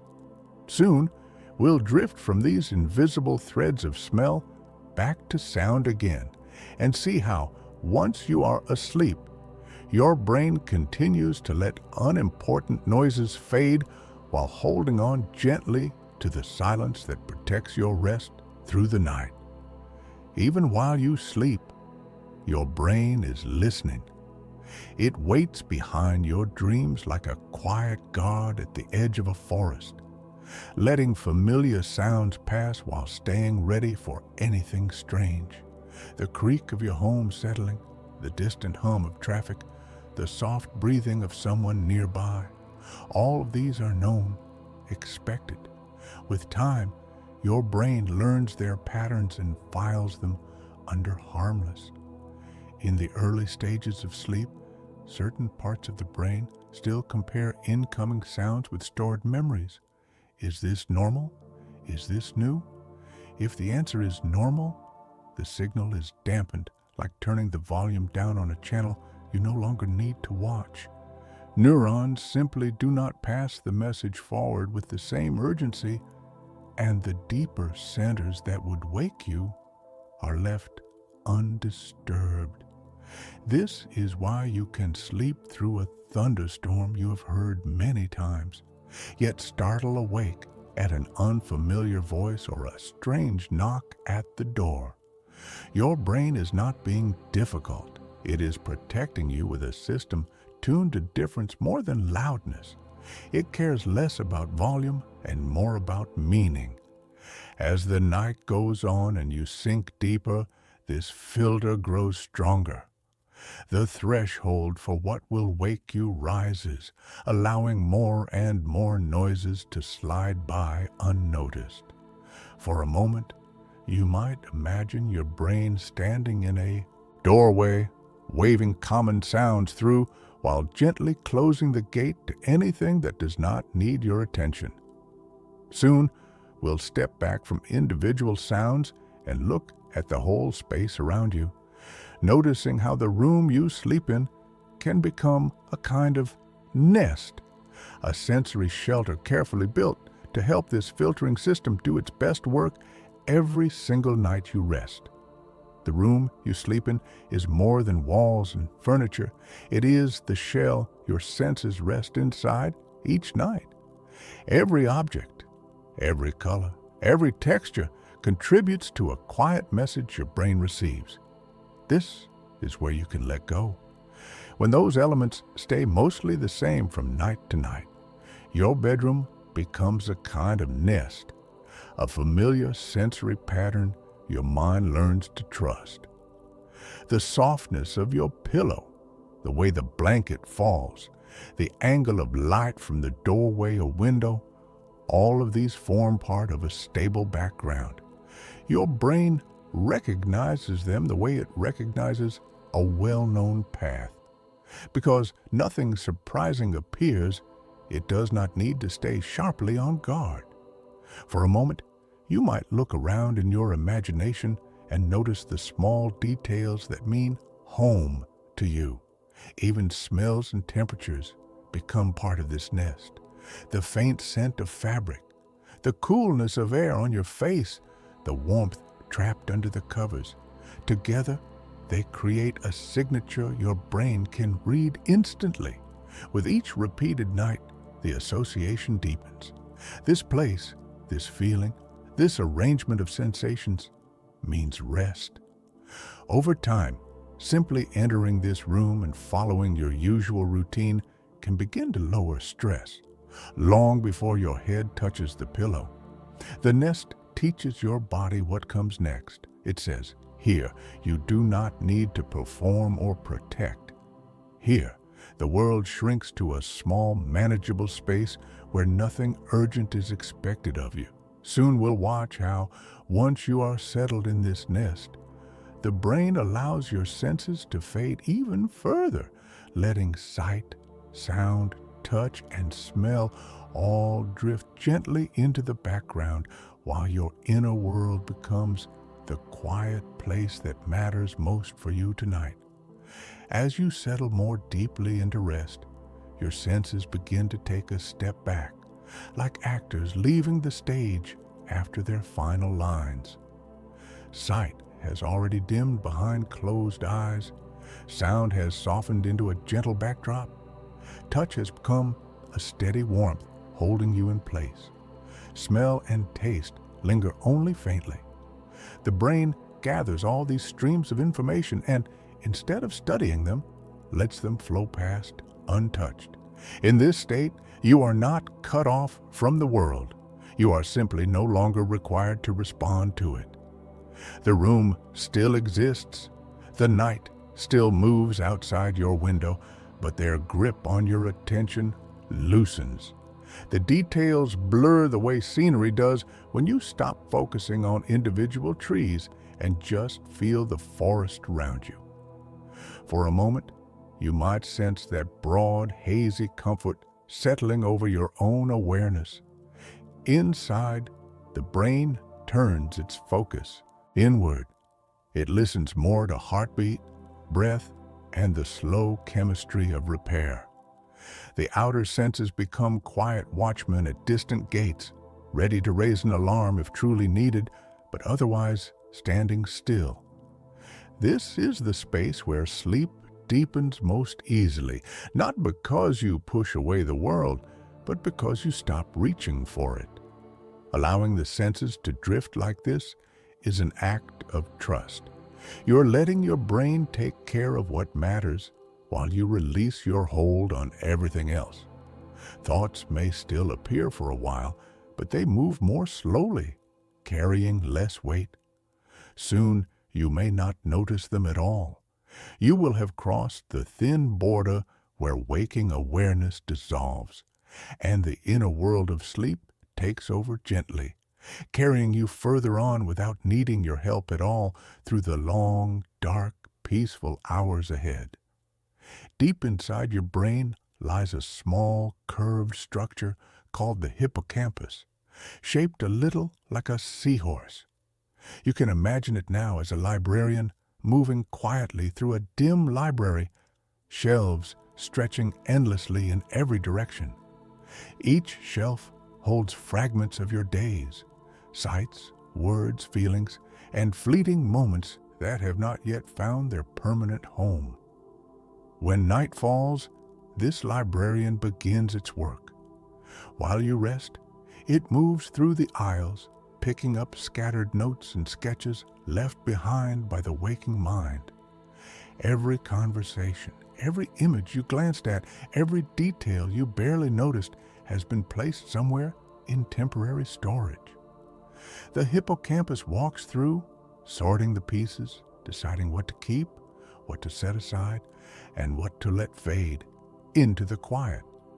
As it works, it whispers instructions to other parts of the brain. Some memories are passed along to deeper vaults in the cortex, woven into older stories and patterns. Others are carefully erased, freeing space for tomorrow's experiences. This isn't forgetting in a cruel sense, it's curation. Your brain knows that peace depends on letting some things rest unremembered. You might picture this scene: dim lantern light between high shelves, the soft shuffle of pages being filed away, the faint sound of the night outside. The librarian works without rush, guided by a sense of calm order. When morning comes, you awaken lighter. The clutter is gone, the day's noise sorted. You may not remember the process, but its effects are woven through everything you feel. Soon, we'll look closer at how your brain performs this sorting, how today's moments are placed neatly into storage, ready to become the quiet memories of tomorrow. As you drift deeper into sleep, your brain begins its nightly sorting ritual. The events of the day lie scattered like books and papers across a desk. Some are bright with meaning, others are small and ordinary. The hippocampus gently gathers them, stacking and labeling, creating order from the soft chaos of living. Each fragment, the sound of a voice, the color of a streetlight, the feeling of a word, is reviewed. Does it matter for the story you are building of your life? If yes, it is copied and filed onto long-term shelves in the outer parts of your brain, stored safely for later recall. If not, it is allowed to fade, its energy recycled into space for new things to grow. This process is not harsh or mechanical. It's rhythmic and natural, like breathing. In a sense, your brain inhales the day and exhales the pieces it no longer needs. As neurons fire softly, they strengthen some connections and let others dissolve. In that quiet exchange, you become lighter. You may dream faintly during this stage, small scenes that echo moments from the day. They are not random. They are rehearsals, the librarian double-checking the filing before locking up for the night. Each replay helps cement a memory or soften an emotion. For a moment, you can imagine these scenes as little envelopes being sealed, labeled with the date, and placed neatly on a shelf. The brain does not ask you to participate. It prefers that you stay still. In sleep, you give it the silence it needs to do its work. Soon, we'll look at what happens to the memories that fade, why forgetting is not failure, but part of the brain's gentle art of keeping you at peace. Not everything you experience needs to stay. The brain knows this and releases what is no longer useful, the way trees let old leaves fall. Every night, as you sleep, thousands of connections that once carried small pieces of the day are quietly trimmed away.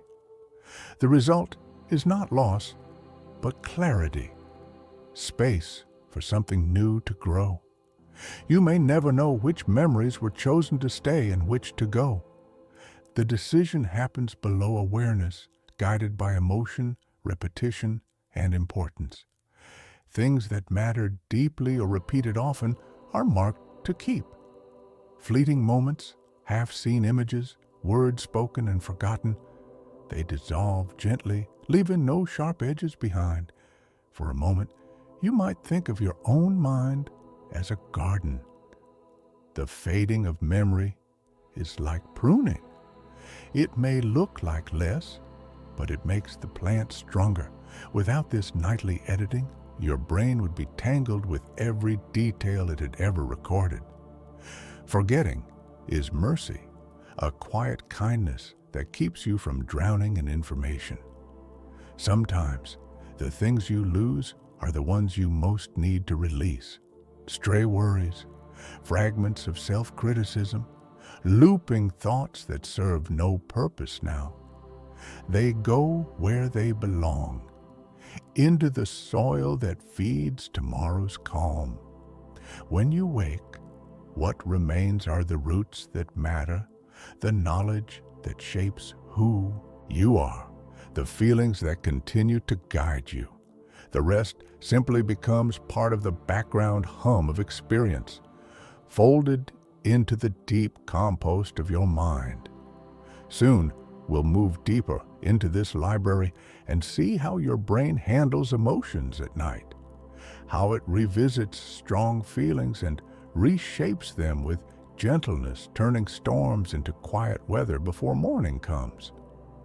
When the lights of the waking world dim, your brain begins to replay the emotional moments of your day, not to relive them, but to soften them. Dreams are one of the ways it does this. Quiet simulations where feelings are expressed safely without consequence. It's as though the mind reopens certain files, holds them gently in its hands, and lets them breathe until their sharpness fades. If something stirred you deeply, joy, embarrassment, sadness, fear, traces of it remain like ripples in water. During sleep, especially in dreaming stages, those ripples rise again in new forms. A conversation might appear as a different scene. A worry might transform into a strange landscape. The surface story doesn't matter. What matters is the feeling being processed underneath. This emotional rehearsal helps the brain separate memory from reaction. It lets you keep what happened without carrying its full weight. When you wake, the event may feel less raw, as if distance has softened its edges. You may not remember the dream, but the healing work is done. You can think of this process as a form of quiet therapy built into your biology. The brain does not need words or understanding to mend itself. It uses imagination, story, and gentle repetition to balance the scales. For a moment, you might picture your mind as a vast theater, replaying scenes until the emotion settles into calm.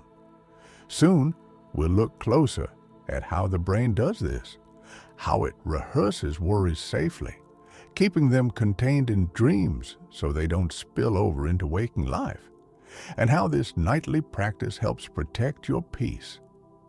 The brain is cautious, always trying to prepare you for what might come next, but it is also kind. Rather than letting worries overwhelm you, it builds a soft rehearsal space each night, a mental sandbox where possibilities can be explored without real-world cost. Here, your subconscious runs gentle simulations, testing solutions, imagining outcomes, and quietly training for tomorrow. You might dream of being late, of searching for something, of trying to speak and finding no words. These are not punishments, they're practice sessions.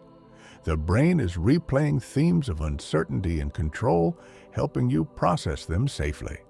When you wake, your body may remember the lesson, that you've already faced small versions of the fear and survived.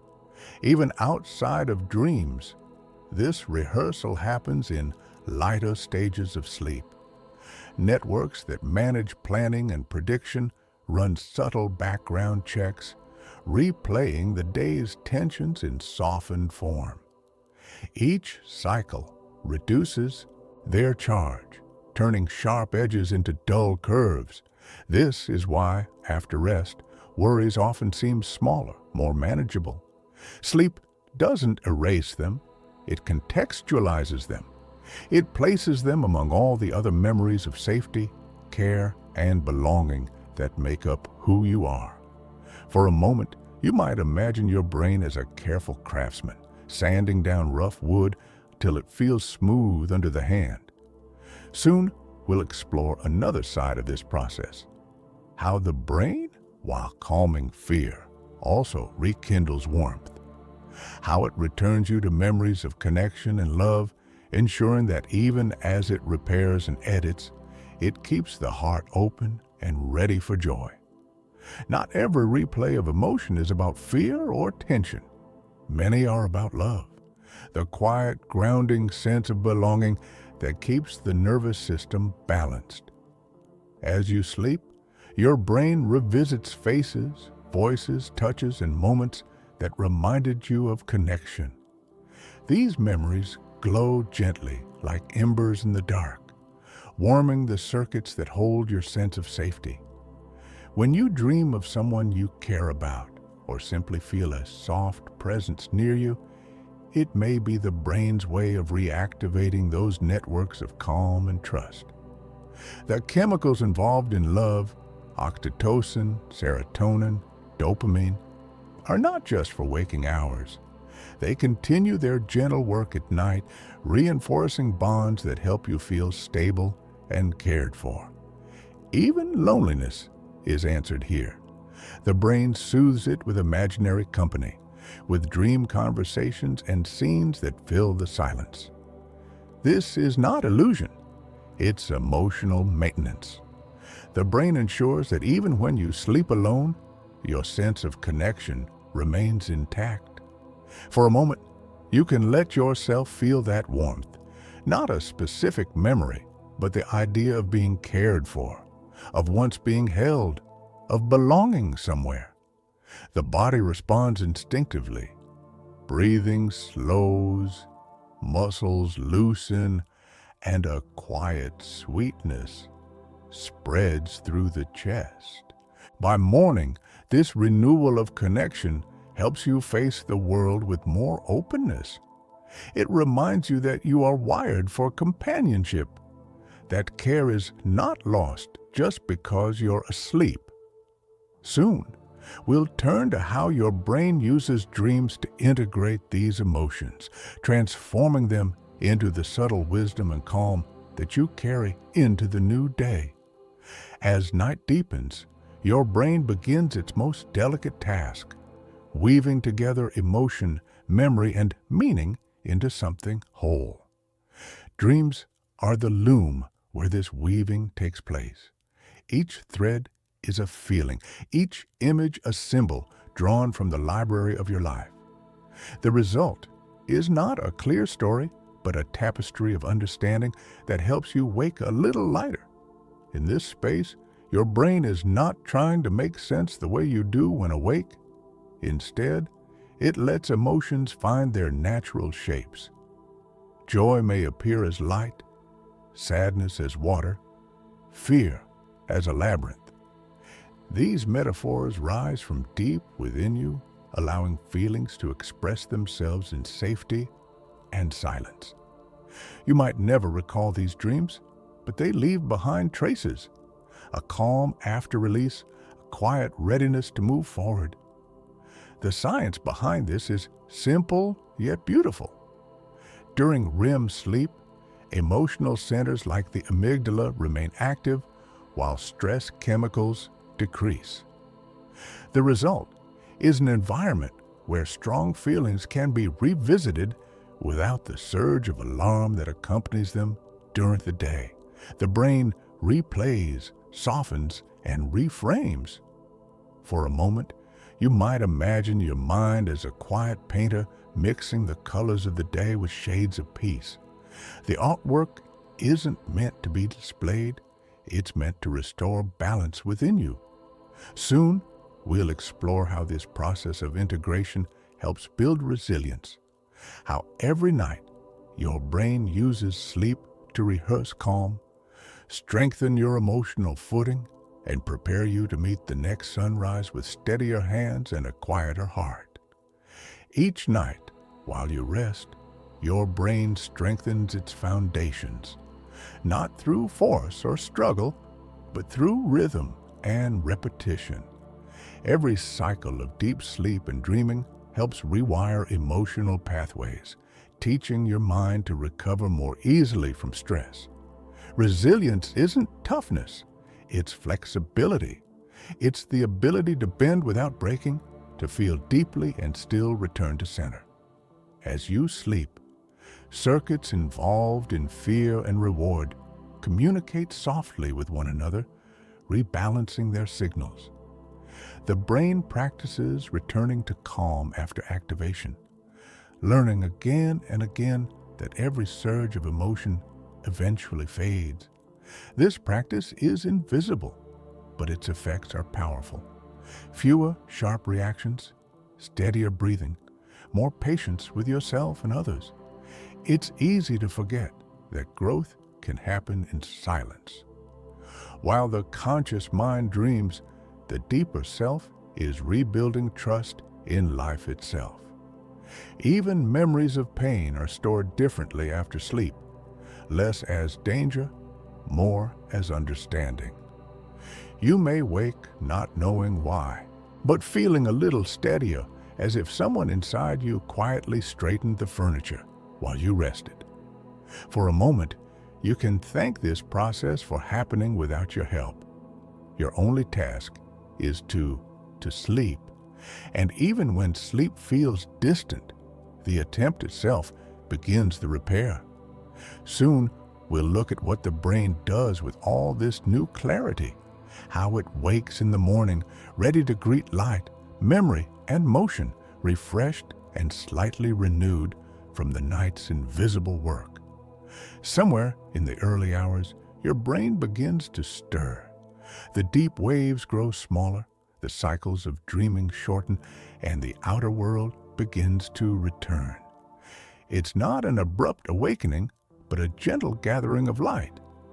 Tiny chemical shifts signal to your body that dawn is near. Hormones rise, breathing deepens, temperature climbs slightly. Inside, neurons begin to chatter more actively again. The inner city of light brightens, street by street, until awareness flickers back on. Yet even as it prepares for wakefulness, the brain moves with care. It doesn't want to shock you awake. It sends its signals in gradients, stirring thought and memory softly. If you've ever woken before sunrise and felt half dream, half real, that's this process in motion, the mind balancing between rest and readiness.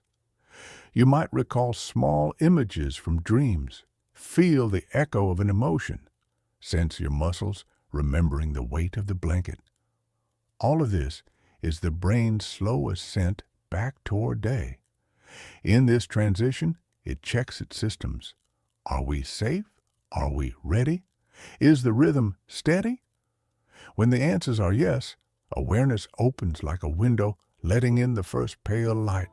For a moment, you can imagine your consciousness itself as the horizon, darkness fading to blue. Soon, we'll follow this final step, how the first moments of waking complete the cycle, allowing the night's calm to flow into morning thought, keeping the soft balance between wonder and clarity alive in the new day. When morning comes, your brain does not start over. It continues the story it has been telling all night, the story of balance, care, and renewal. The first breath you take as you wake is connected to every breath you took while dreaming. The calm you feel isn't coincidence. It's the afterglow of all the quiet work that happened in the dark. You may stretch, blink, or notice the softness of light through the window. These simple acts are signals too. They tell your brain that the safe world it monitored all night is still here. Slowly, your senses return one by one. Sound, touch, sight, thought. But they carry the imprint of rest. The edges of the world are less sharp, the colors more gentle. You don't need to rush into the day. The chemicals that keep you alert rise gradually. Cortisol wakes you softly, not as an alarm, but as a sunrise within. Neurons hum with readiness. Connections reawaken. Even the hippocampus, your quiet librarian, opens its doors again, ready to add new pages to the shelves it tended through the night. For a moment, you can pause here between dreaming and doing and feel gratitude for what your brain has done without you. All night, it has cleaned, sorted, repaired, and soothed. It has guarded you, shaped you, and returned you to this moment whole. And as you rise, know this: the same calm that carried you into sleep is still with you, a faint hum beneath waking thoughts, reminding you that peace is never far. It lives inside your brain, awaiting for night to fall again. As daylight reaches your closed eyes, a soft cascade of signals begins inside your brain. Even before you wake fully, special cells in your retinas sense the change, sending quiet messages inward that morning has arrived.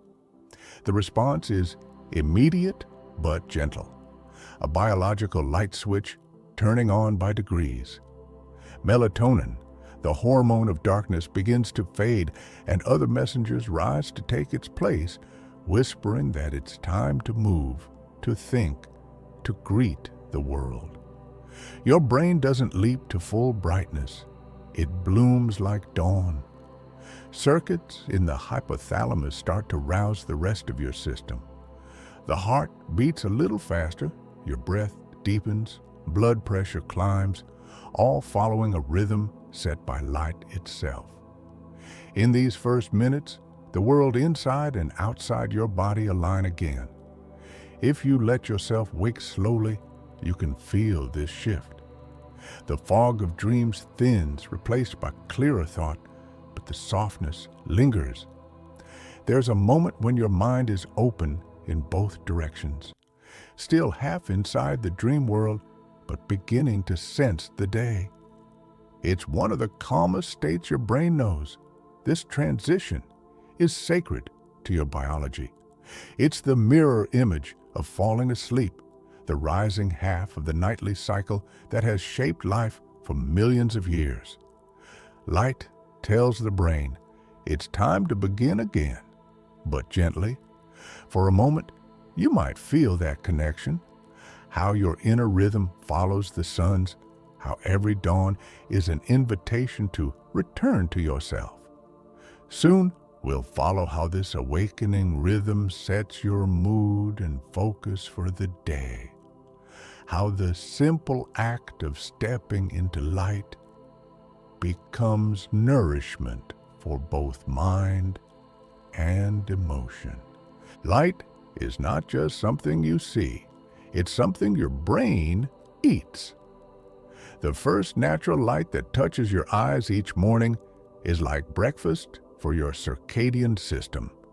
It tells the clock deep inside your hypothalamus that the world is spinning again, resetting every internal rhythm, temperature, hormones, alertness, even digestion, all tuned to the timing of dawn.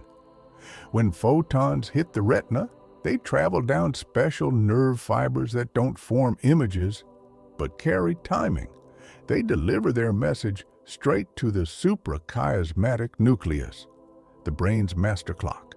From there, signals ripple outward to countless other regions, coordinating a symphony of wakefulness. In response, cortisol rises, dopamine brightens mood, and serotonin warms the edges of thought. This is why stepping outside in early light can feel so healing. It isn't only psychological, it's chemical. The body feels aligned with the sky, calibrated to the same rhythm the earth has always known.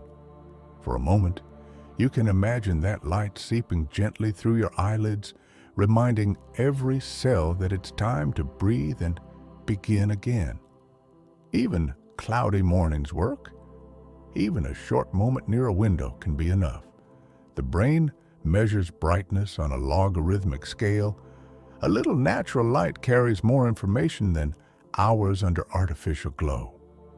By taking it in, you feed your sense of time, clarity, and calm.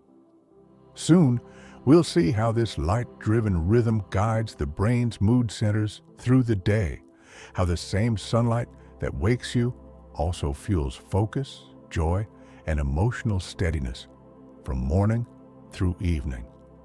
Your brain carries a quiet emotional rhythm that mirrors the rise and fall of the day. In the morning, as light strengthens, neurotransmitters like serotonin and norepinephrine rise, lifting mood and sharpening attention. By afternoon, their levels balance with calming chemicals that help you think clearly without strain. And as evening approaches, melatonin begins its ascent again, preparing the mind for softness. This cycle, bright to calm, alert to ease, is the emotional heartbeat of your brain's circadian clock. When the rhythm runs smoothly, moods feel natural and self-correcting. Energy flows outward when you need it and returns inward when it's time to rest. Even small disruptions, irregular sleep, dim mornings, harsh artificial light, can make this inner clock lose its tempo, leaving you tired at noon or restless at midnight. But your brain is forgiving. It realigns with every sunrise you see, every quiet bedtime ritual you keep. Each consistent pattern tells it when to lift and when to lower, like a tide obeying the pull of the moon. For a moment, you might notice how your own emotions follow this subtle curve through the day. Bright curiosity after morning coffee, gentle thoughtfulness at dusk. This rhythm isn't just chemistry. It's conversation between body and world. The brain listens to light, food, sound, and habit, adjusting mood accordingly. When you honor this natural dialogue, waking with the light, winding down with the dark, you help your inner clock keep perfect time. Soon, we'll drift deeper into how this daily flow supports creativity, focus, and calm. The three states your brain moves through again and again, shaping how you experience both work and wonder. In the first hours after waking, your brain gathers itself like a flame catching on kindling. Neurons begin firing in coordinated patterns, the frontal regions that guide attention lighting up in a slow crescendo. This is focus, the mind's way of turning light into intention. It doesn't happen all at once. It grows as your body warms, as your breath deepens, as your thoughts begin to find shape. When focus arrives, it feels like clarity after mist. You start to notice detail again, the grain of wood on your desk, the sound of your own voice, the rhythm of the world around you. Behind the scenes, dopamine and acetylcholine surge gently, sharpening the brain signals. Circuits that wander begin to line up, forming the quiet hum of concentration. But focus is not a hard stare. It's a flame, not a laser. Too tight, and it burns out. Too loose, and it fades. The best attention has movement, moments of curiosity, brief pauses, small returns. For a moment, you can think of it as breathing. The mind inhales the world, then exhales distraction. Your brain loves cycles like this: effort and rest, gathering and releasing.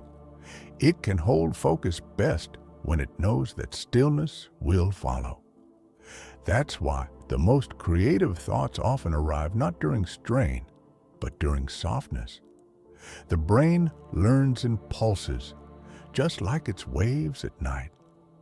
Soon, we'll follow how that shift happens naturally through the day, how the mind moves from focus into creative flow, where logic relaxes its grip and imagination begins to wander freely. There's a state your brain loves more than any other: flow. It's that moment when awareness merges with what you're doing, when thought quiets and everything feels effortless. It can happen while writing, painting, running, even washing dishes. In flow, the mind becomes a single, smooth movement. Inside your head, this experience is both focused and free. The prefrontal cortex, the part that worries about mistakes, relaxes, allowing other networks to take the lead. Dopamine and endorphins ripple softly through the system, giving a sense of calm energy, of being both awake and peaceful. The brain stops asking, "Am I doing this right?" and simply does. Time feels different here. Minutes stretch or vanish. You may look up and find that an hour has passed without noticing. That's because the networks that track time are temporarily quiet. The brain's attention becomes rhythmic rather than linear, pulsing in harmony with the task. You can invite flow by beginning gently, lowering resistance, choosing something you love and allowing yourself to get lost in its texture. The mind slips into it the same way it drifts into sleep, by trusting itself to let go. For a moment, imagine your brain now glowing with that balanced hum, neither too awake nor too tired, both disciplined and dreaming. Soon, we'll see what happens when the day turns toward evening, when this flow begins to fade naturally, giving way to calm again, the graceful closing of the daily arc your brain has traveled since morning. As daylight begins to fade, your brain starts dimming its inner lights too. The same rhythm that brightened you at dawn now turns inward, guiding you toward stillness. Levels of alertness chemicals drop, and soothing ones, like melatonin and GABA, rise quietly in their place. It's the body's way of saying, "You've done enough for today."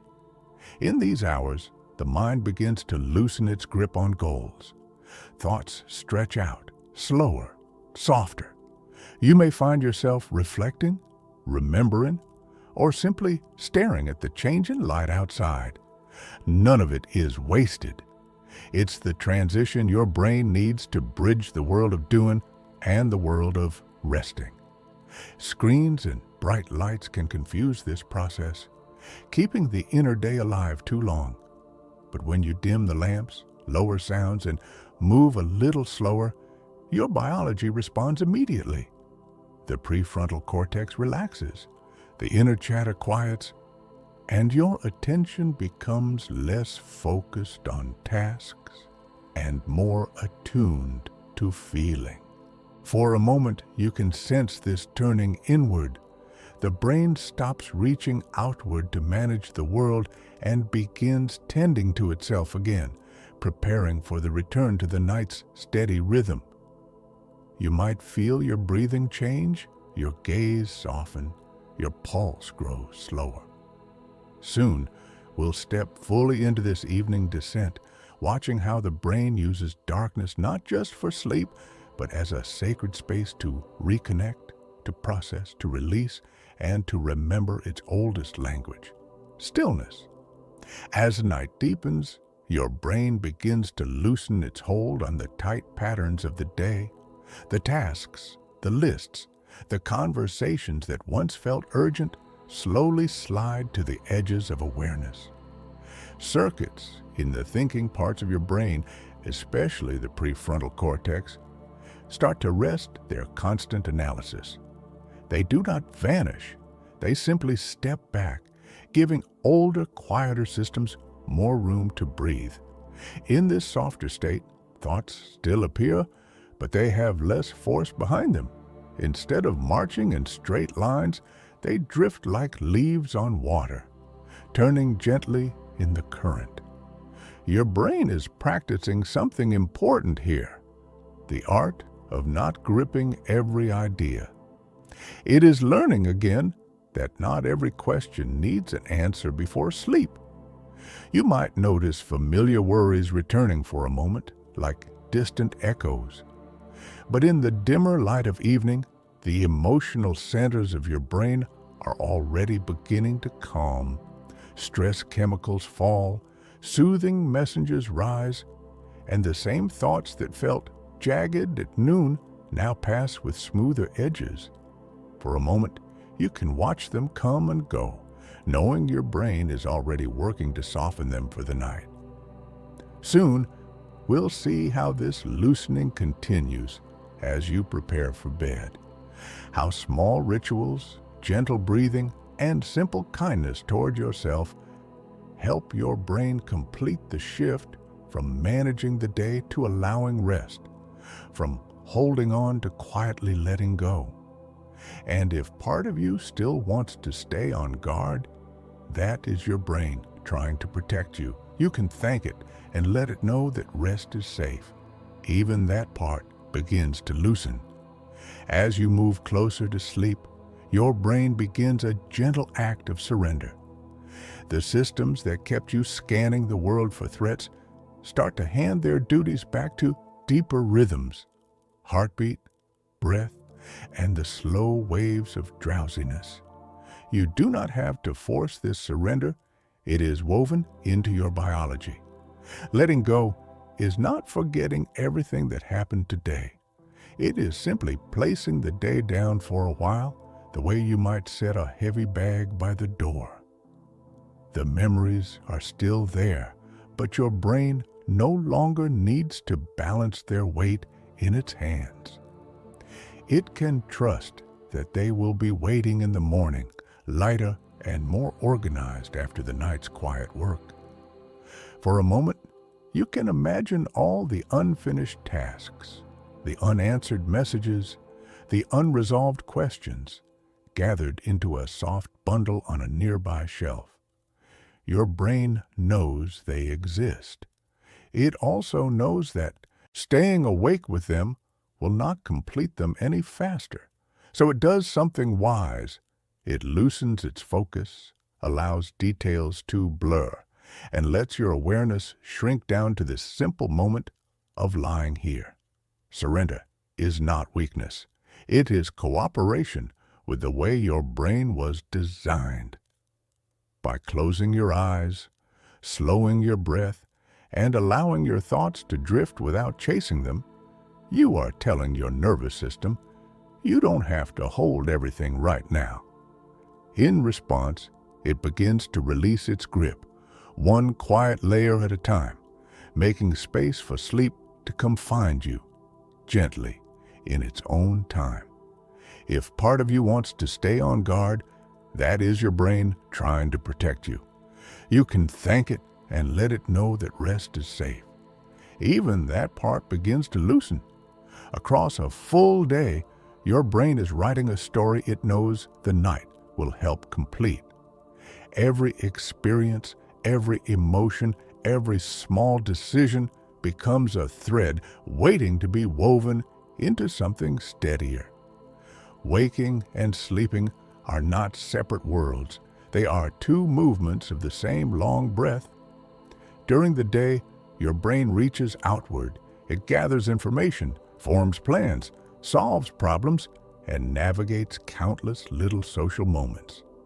Circuits blaze with activity, shifting rapidly between tasks. The cost of this work is temporary imbalance. Stress chemicals rise and fall, attention stretches thin, and feelings sometimes swell faster than you can process them. The night is where all of this is gently evened out again. As darkness comes, the same brain that reached outward begins to turn inward. It leans on the rituals you keep, the light you dim, the sounds you choose, and the kindness you offer yourself. These cues tell it that the outward chapter has ended for now. In response, it reorders your chemistry, slows your waves, and prepares the deeper systems for repair. For a moment, you can imagine your day and your night as two halves of a circle. Your mind walks every 24 hours. One half is for doing and feeling. The other is for sorting and healing. Neither is complete without the other. You are not failing when you feel tired. You are simply being called back to the part of the circle designed for rest. In that gentle knowing, the pressure to be constantly productive can ease, making room for simple being. At the end of a long day, one of the kindest things you can do is look at your own brain with softness. It has carried you through hours of choices, feelings, and thoughts, doing its best with the tools and patterns it has. Even when it felt scattered or anxious, it was still trying, still protecting you as best it knew how. You can acknowledge that effort now. In the quiet of evening, imagine saying to your mind, "Thank you for getting me this far." You are not excusing every mistake or ignoring every rough moment.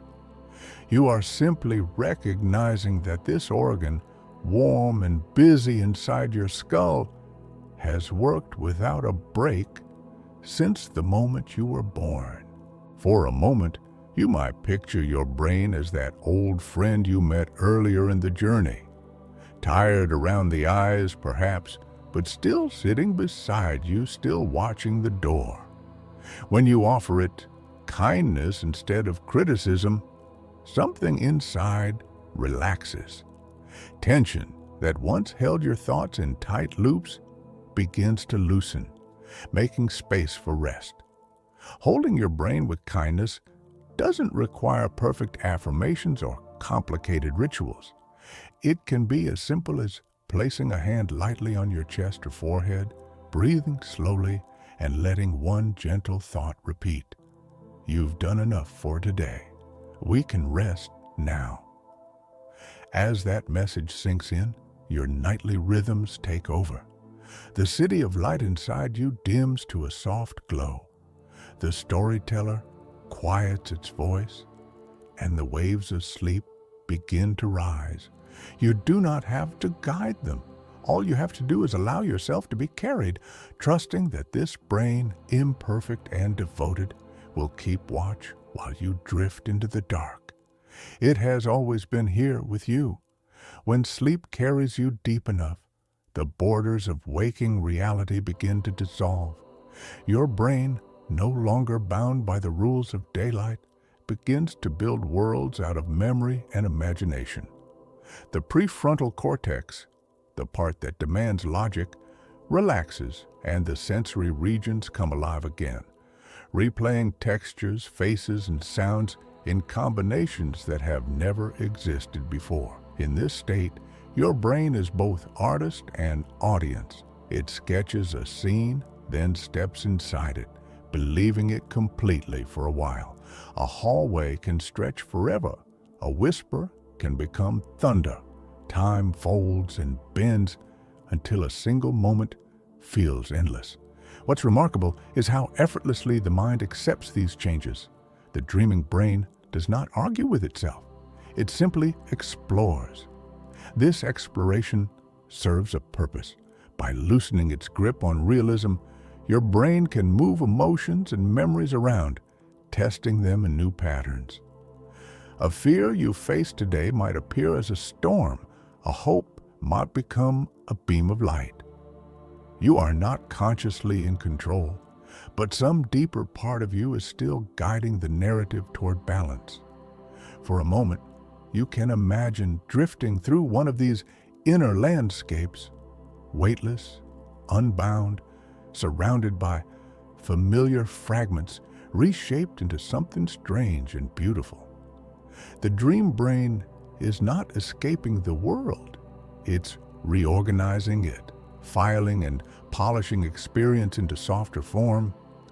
Soon, we'll look closer at how your brain creates these dreamscapes, how the same neurons that light up for sight and sound while you're awake fire again in darkness, painting vivid sensory scenes out of nothing but memory and electrical light. Every dream you've ever had was built from the same raw materials your brain uses to sense the waking world. When you see a mountain in a dream, the same visual cortex that processes real light flickers to life. When you hear a voice, the auditory areas hum softly as if sound were entering your ears. Yet, no external stimulus exists. The brain is projecting everything inward. It's a kind of internal cinema, running on stored impressions, colors, voices, textures, scents, all retrieved from memory and rearranged into new forms. Even the feeling of movement, of flying or falling, comes from motor circuits rehearsing motion in silence. Your eyes dart beneath their lids, following dream sights as if they were real, guided by bursts of neural light across the visual field. The science is intricate, but the feeling is simple. In dreams, the brain paints without canvas or boundary. Every brushstroke is made of electricity and emotion. That's why dreams can feel impossibly vivid and yet vanish in seconds when you wake. The theater closes, the lights go out, and the stories evaporate, leaving behind only the mood they carried. For a moment, you can imagine your mind glowing from within, every neuron a tiny lamp contributing to a scene that exists only for you. You don't need to understand the plot. The purpose isn't storytelling, it's rebalancing. Emotion meeting imagination until both are soothed.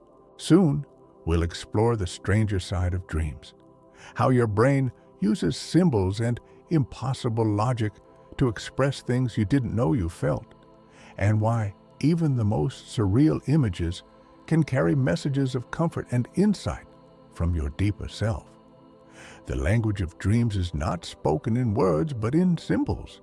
Your brain, freed from the tidy sentences of the waking world, begins to think in images, sensations, and metaphors.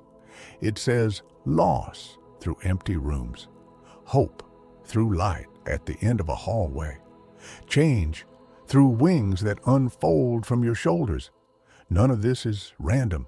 It's emotion translated into imagery. The dreaming brain is like a poet who has lost its pen and learned to write with color and sound instead. It draws from the same neural stores that hold memory, association, and emotion, linking them in strange but meaningful ways. That's why a dream can feel both nonsensical and deeply personal.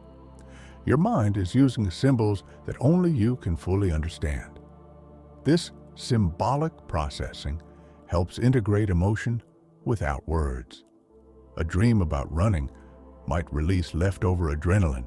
A dream about water might process fluidity or cleansing. The details matter less than the feeling they carry. Your brain doesn't aim to teach you something direct. It's offering relief through imagination. For a moment, you might recall a dream that once stayed with you. Not its story, but its feeling. That residue of meaning is the gift the dream leaves behind. It's your emotional world, translated and softened. Soon, we'll explore how the dreaming brain takes this one step further, not only expressing emotions, but healing them, mending the subtle threads of thought and memory that daytime stress can pull apart, all while you rest in perfect stillness. Every night, your brain enters a gentle kind of therapy, one that requires no words, no effort, and no awareness. In dreams, especially those that rise during REM sleep, emotions that were too loud or tangled during the day are quietly reprocessed. The same neural centers that once held tension now replay it in softer light, pairing it with calm instead of alarm. This is why you sometimes wake feeling lighter after a difficult day, even if you can't remember your dreams. The emotional circuitry, particularly the amygdala and hippocampus, has been busy talking through the night, taking memories coated with stress and washing them in a slower, steadier rhythm. The stress chemicals that fuel fear, like norepinephrine, fall to their lowest levels here. In that chemical peace, the brain can handle feelings without reliving their intensity. It's as though your inner storyteller picks up the day's worries, holds them gently, and rewrites them with softer endings. A conflict becomes a conversation. A mistake becomes a lesson. A fear dissolves into imagery too strange to hurt you. The plot doesn't matter. The healing happens through rhythm and release. For a moment, you might imagine your brain as a quiet caretaker sitting by a fire, turning heavy stones over in its hands until they cool. Nothing is rushed. Nothing is judged. The mind simply breathes, restores balance, and prepares to begin again.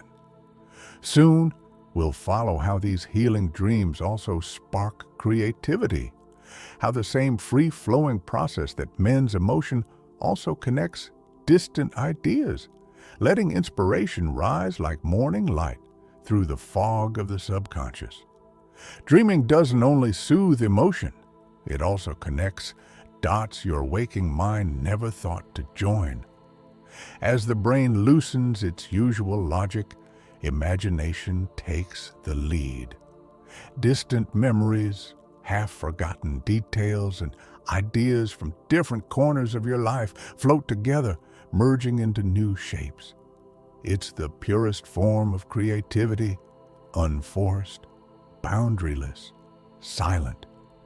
Some of the world's great inventions and melodies were born this way, out of dreams where the brain, free of judgment, simply wandered into discovery. But creativity in sleep isn't reserved for artists or thinkers. Every mind does this nightly. It's how your brain practices adaptability, how it learns to approach the unknown with curiosity rather than fear. During REM sleep, communication between the emotional centers and the association areas becomes more fluid. This crosstalk encourages novel links. An old memory meets a new idea. A problem you couldn't solve yesterday finds a strange, subtle path forward.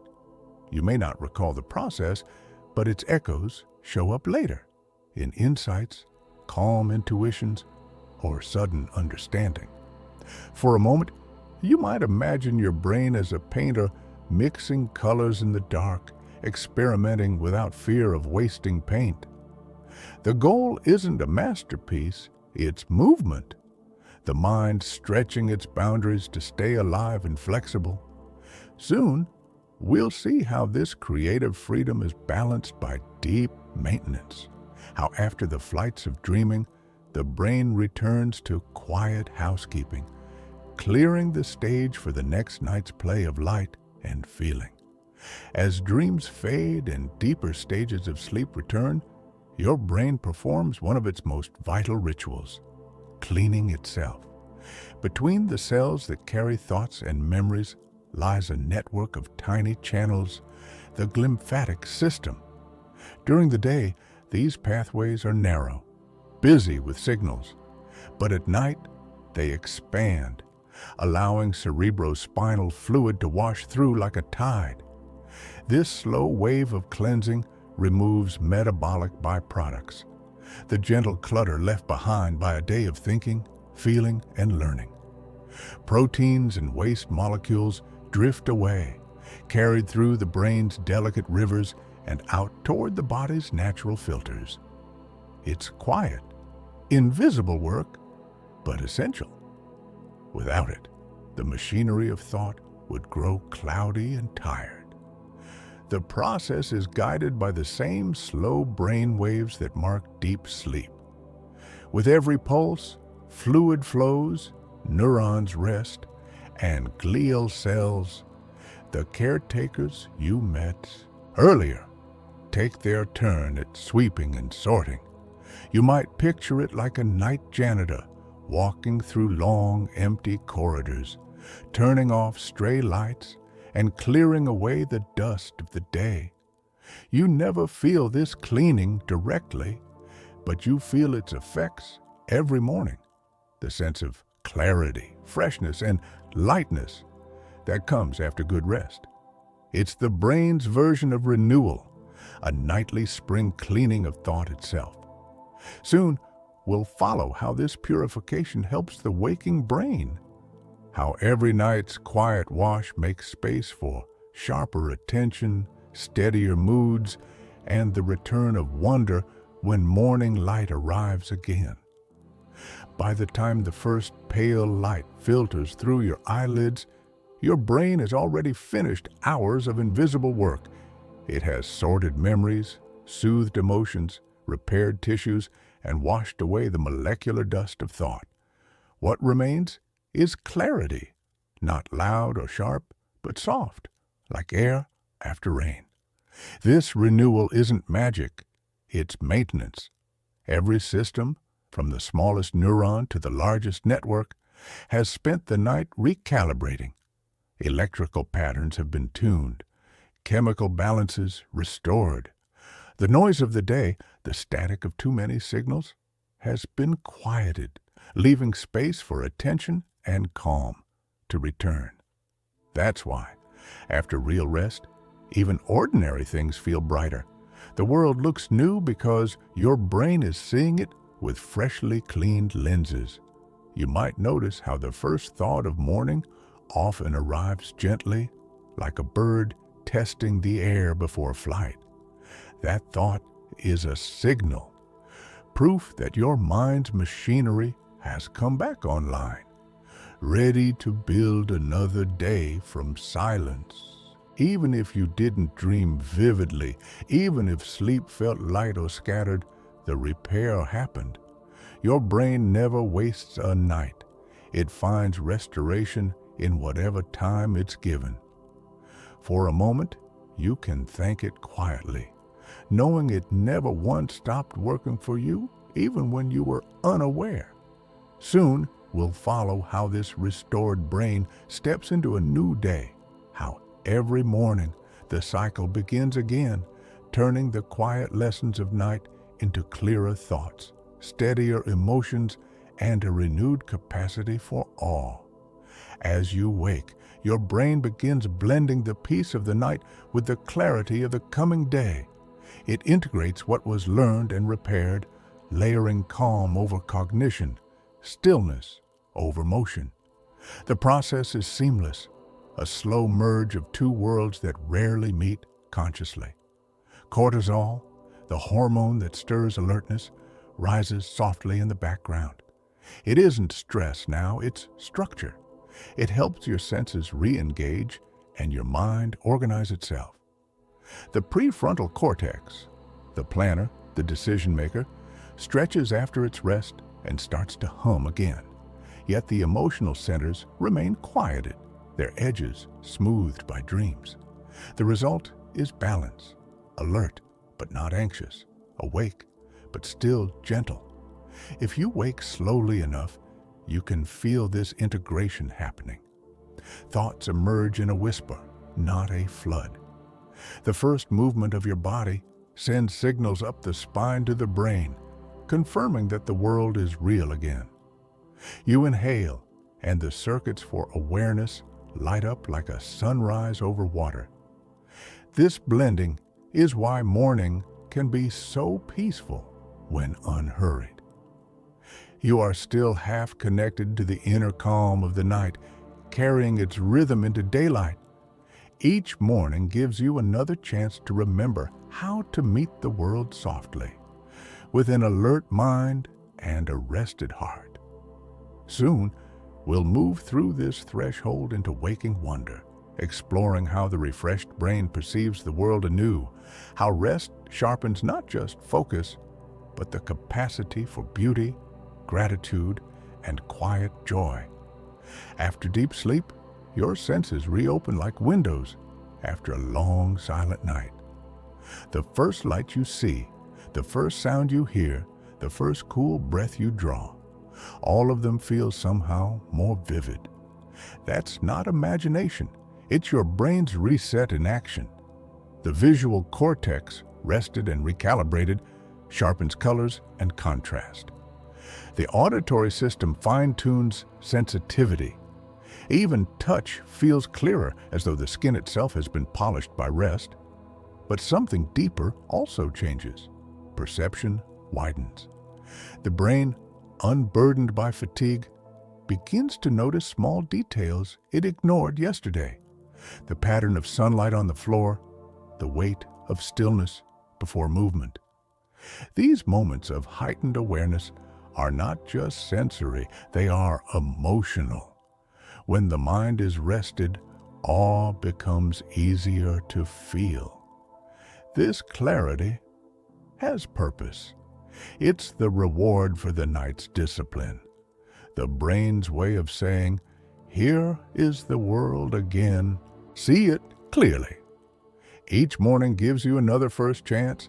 Every sunrise is both a continuation and a clean beginning. For a moment, you can simply look around and let your senses reacquaint themselves with life. There is nothing to fix or prove. Awareness alone is enough. The same brain that once dreamed of strange skies now opens its eyes to this one, real and shimmering.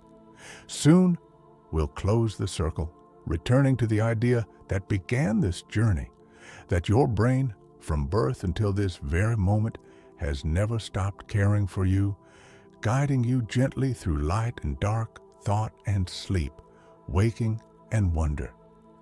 From the first breath you took, your brain has been beside you, steady, tireless, shaping every moment you've lived. It has watched over you through noise and silence, through joy and fear, through the endless rhythm of days. Tonight, as always, it will return to its quiet work when darkness falls again. You can think of it now the way we began, as an old friend, sitting close, patient, and kind. It has carried your story from its first page, adapting with every change, never asking for gratitude, only trust. Every heartbeat, every dream, every spark of curiosity has passed through its care. It is easy to forget this companionship when thoughts grow heavy or when rest feels far away. But the truth remains simple. Your brain has never been your enemy. It is your witness, your translator, your constant companion in this unfolding experience of being alive. For a moment, you might place a hand gently on your head, feeling warmth beneath your fingers, the faint pulse of life inside. That warmth is you, mind and body, inseparable, luminous, even in rest. As you move through each new day and back into each new night, remember this partnership. You are never truly alone inside yourself. The same mind that holds your fears also holds your calm. The same circuits that question everything also whisper softly, "You are safe."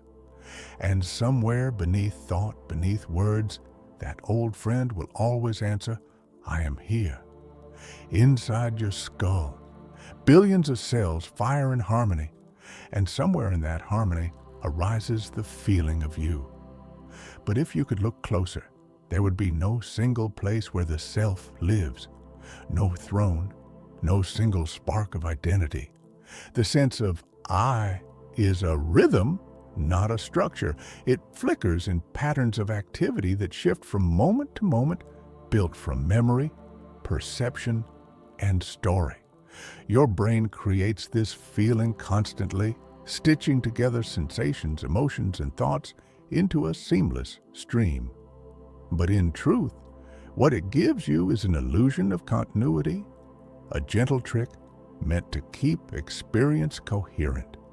It tells you that you are one thing, moving through time, when in reality, the you of every moment is slightly different, changing as neurons fire, fade, and renew.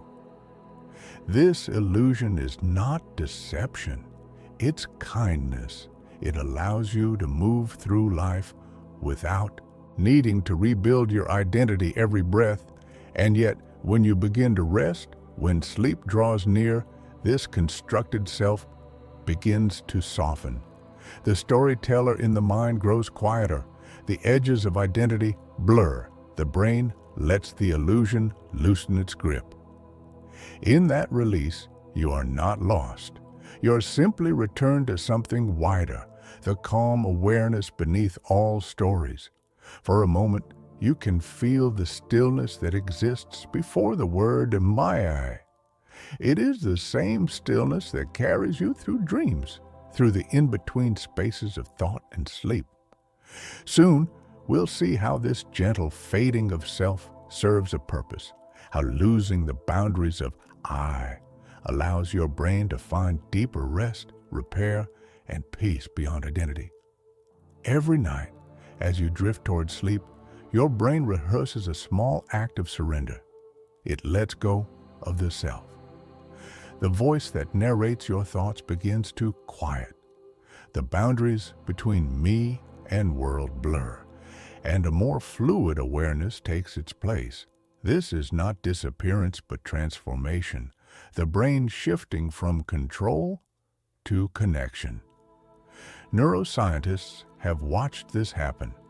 The default mode network, the region that builds personal stories and in a dialogue slows its rhythm as you relax.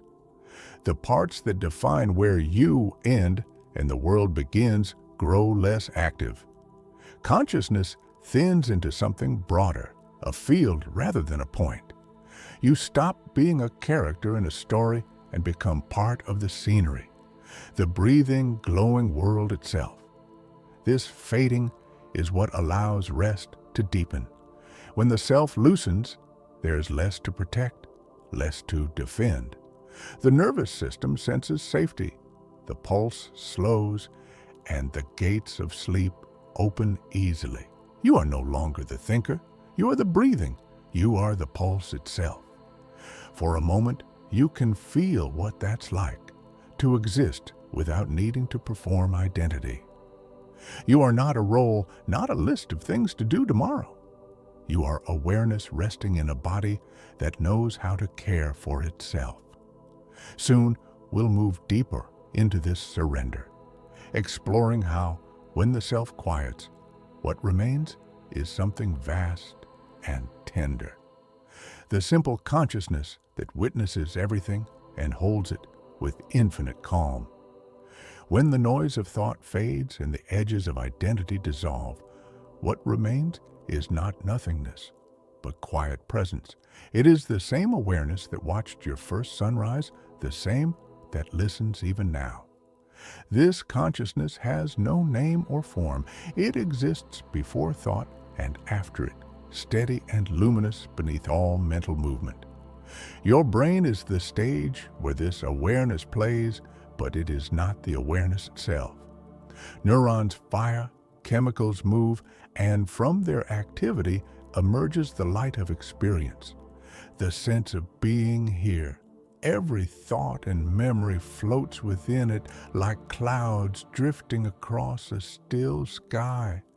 The clouds change constantly, but the sky remains untouched.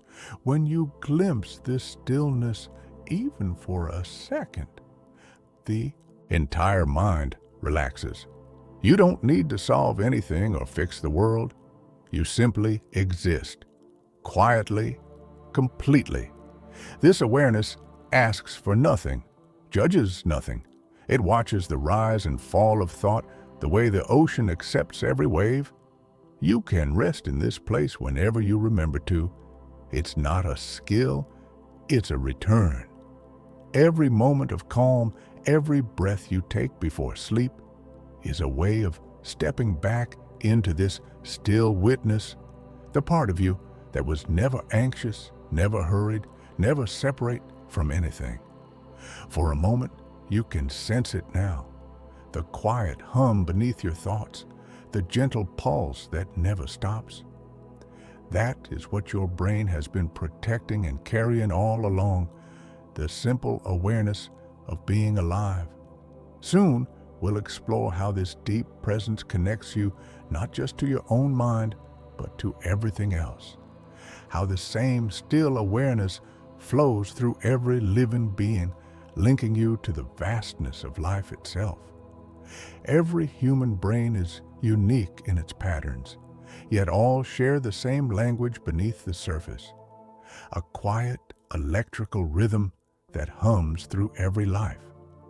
When you look at another person, listen to their voice, or even imagine their presence, your neurons begin to mirror theirs. It's as if two instruments, hearing each other, tune themselves into harmony. This mirroring is not metaphor, it's biology. Within your brain, special networks light up when you watch someone move, smile, or feel. They don't just observe, they participate. Your brain rehearses their experience as if it were your own. This is how empathy lives in the body, not as an idea, but as shared activity. In this way, every human mind is an echo chamber for others. When you understand someone's story, when you feel their joy or sadness, your brain's patterns momentarily match theirs. It's the same mechanism that allows a mother to feel her child's restlessness, or two friends to laugh in perfect sync. You are wired to resonate, to belong. This resonance softens loneliness. It reminds you that your thoughts are part of a larger conversation, one that hums quietly between all living beings. Even in silence, your mind carries the imprint of others, the cadence of their voices, the comfort of their presence, the way they once looked at you with understanding. For a moment, you can feel that echo now, the quiet hum that connects you to everyone who has ever breathed, loved, or dreamed. Soon, we'll move deeper into this connection to see how your brain's empathy extends beyond people, reaching into the rhythms of nature itself, where it finds its oldest sense of peace. Your brain knows the natural world intimately, even if you've spent years indoors. Its rhythms evolved in harmony with sunlight, water, wind, and the pulse of living things. When you walk beneath trees or listen to rain, something ancient inside you stirs. Not memory exactly, but recognition. The brain's patterns align with nature's patterns, like waves meeting the shore. Scientists have measured this resonance, the slow oscillations of the brain, alpha and theta waves, sync naturally with gentle sounds of rustling leaves, ocean surf, or distant thunder. This synchrony calms the nervous system, lowering blood pressure and slowing the heart. But beyond chemistry, there's something spiritual about it, the feeling of belonging to a world that moves at the same pace as your breath. You don't need wilderness for this recognition. Even a glimpse of sky, a plant by your window, the smell of earth after rain, each is enough to remind your mind where it came from. The brain responds as if saying, "Yes, I remember this." It quiets, steadies, and opens. For a moment, you can imagine standing in stillness, eyes closed, hearing the faint hum of wind and water, your thoughts slow to match. In that rhythm, you realize the truth your brain has always known, that you are not separate from nature, but an extension of it. One more wave in the same vast ocean. Soon, we'll explore how this natural connection deepens into awe, how the brain's perception of beauty and vastness awakens both humility and calm, reminding you that to feel small before the universe is also to feel safe within it. Awe is one of the brain's most healing emotions. It occurs when you encounter something vast, a night sky, a piece of music, an act of kindness that makes the boundaries of self feel small and permeable. For a few moments, your brain stops looping on personal concerns.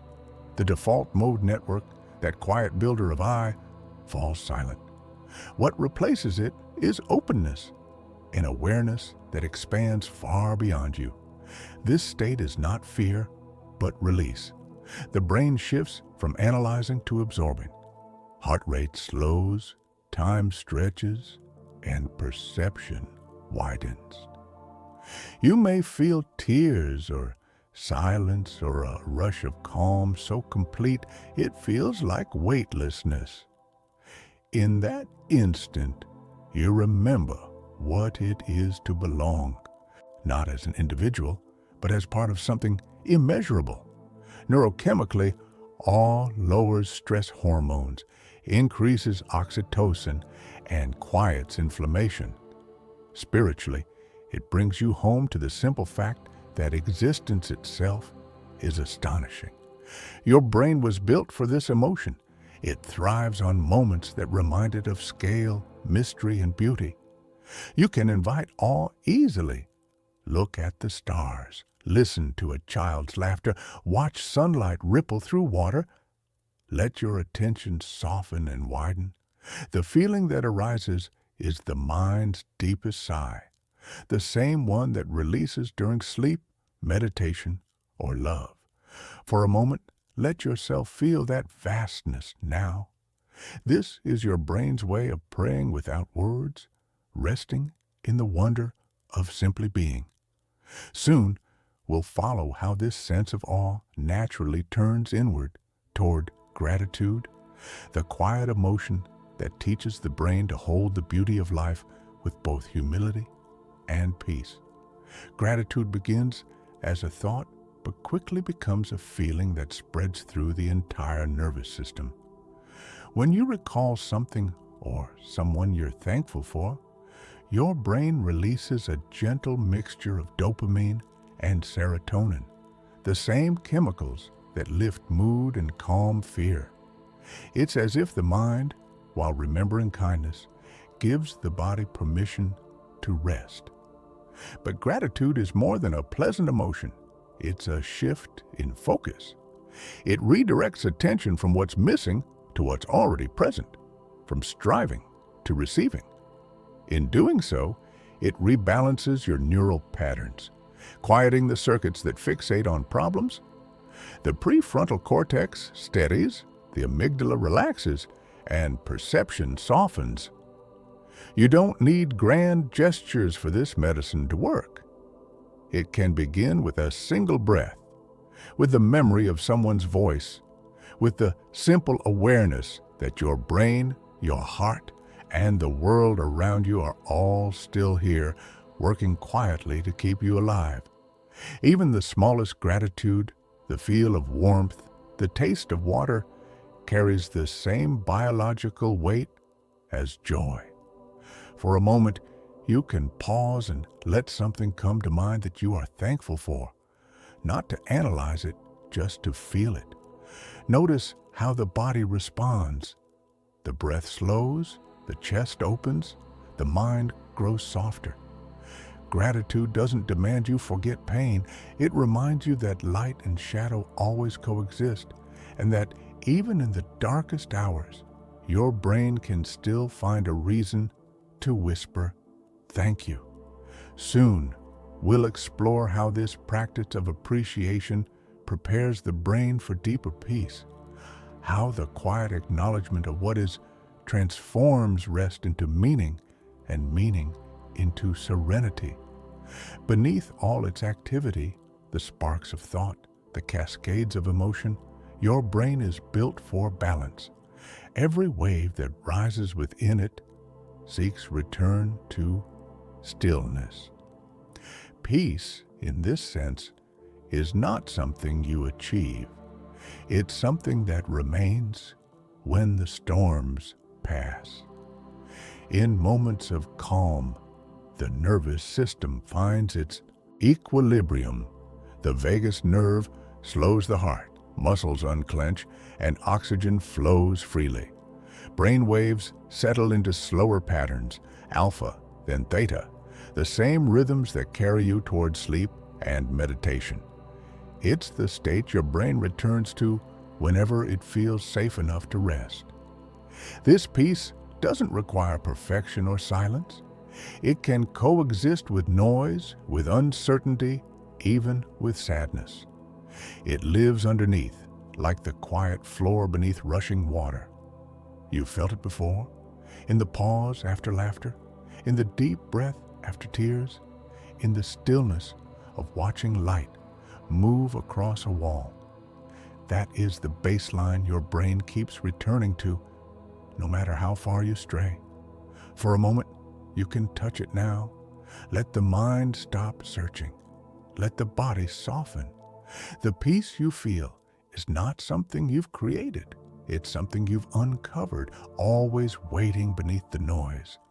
Soon, we'll turn gently toward reflection, how knowing this peace changes the way your brain meets life itself, replacing resistance with acceptance and fear with quiet trust in its own resilience. When peace settles in, the brain gains the clarity to look inward without judgment. Reflection becomes natural, not the sharp analysis of the waking day, but a softer awareness that simply observes. You begin to see thoughts, habits, and emotions as patterns rather than definitions. The mind, once caught in its own stories, now watches them drift by like clouds across a bright sky. Neural networks that once competed for attention begin to harmonize. The prefrontal cortex and emotional centers share information more evenly, blending reason and feeling into understanding. This is self-awareness at its gentlest, not an effort to control, but a curiosity about how you move through the world. In this mirror-like state, even memories that once brought discomfort can appear in new light. The brain revisits them calmly, unafraid, integrating them into the larger story of who you've become. Insight arises not as revelation, but as ease. The quiet recognition that you've always been growing, even when it felt like standing still.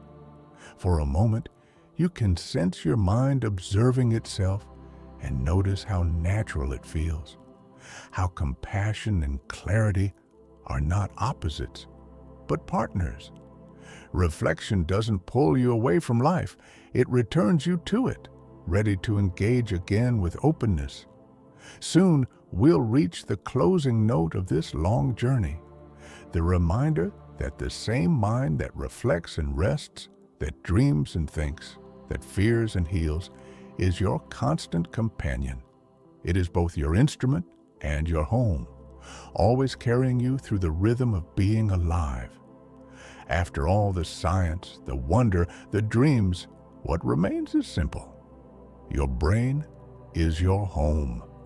It has housed every thought you've ever had, every memory, every quiet moment of love or confusion. It is not separate from you. It is you, in motion, in light, in change. You began this journey meeting it as an old friend, and now you can feel that friendship deepened. You understand its moods, its fatigue, its kindness. You know how it guards you through sleep, repairs you in silence, and wakes you gently to begin again. The relationship between you and your brain is not mechanical. It is intimate, symbiotic, sacred. For a moment, you might place a hand on your heart or temple and whisper inwardly, "Thank you. Thank you for thinking, feeling, protecting, and learning, even when I did not notice." That small act of acknowledgement creates resonance, a loop of peace between awareness and organ, between soul and circuitry. Every breath, every beat, every thought is the sound of your mind saying, "I'm here, I'm alive, I'm listening." You can trust that rhythm. It has carried you from your first cry to this very moment, and it will keep carrying you night after night, dream after dream, through the endless dance of rest and awakening. And somewhere, beneath all words, that old friend still hums its soft reply, steady, patient, and eternal. I am with you. Inside your skull, change never stops. Every thought, every new experience, every quiet act of attention shapes the connections between neurons. Your brain is not a fixed machine.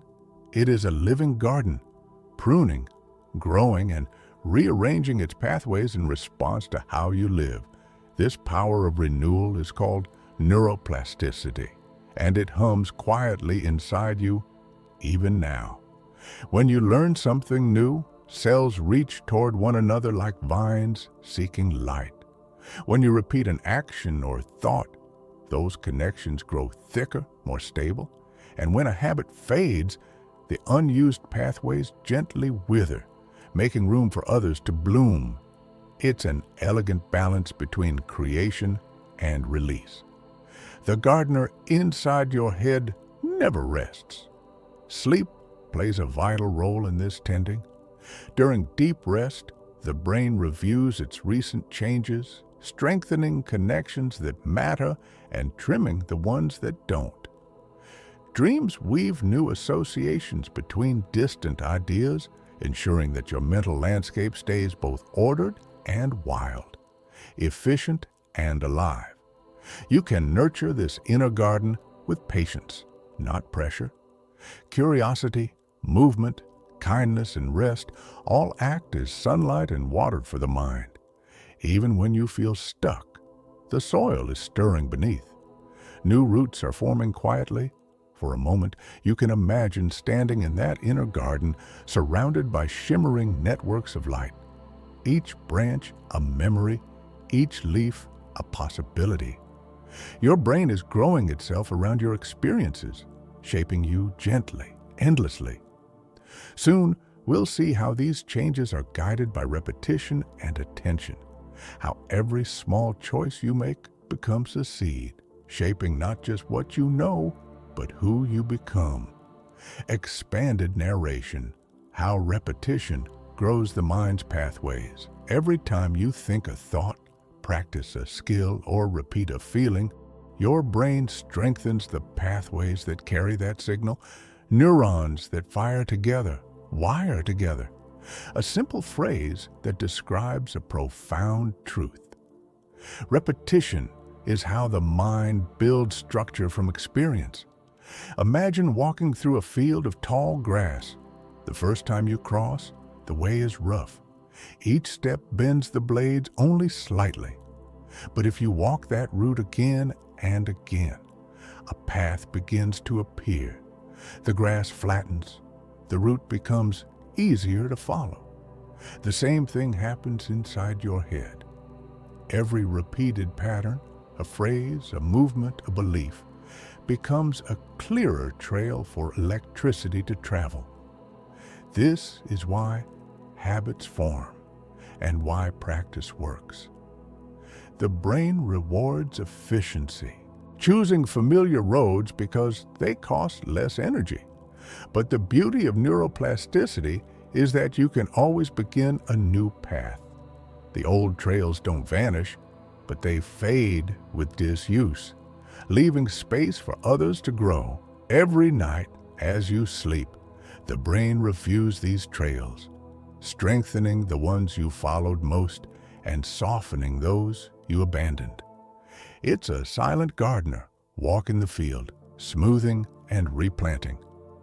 For a moment, think of one pattern you've repeated often, a worry, a kindness, a dream, and imagine how it has shaped your inner landscape.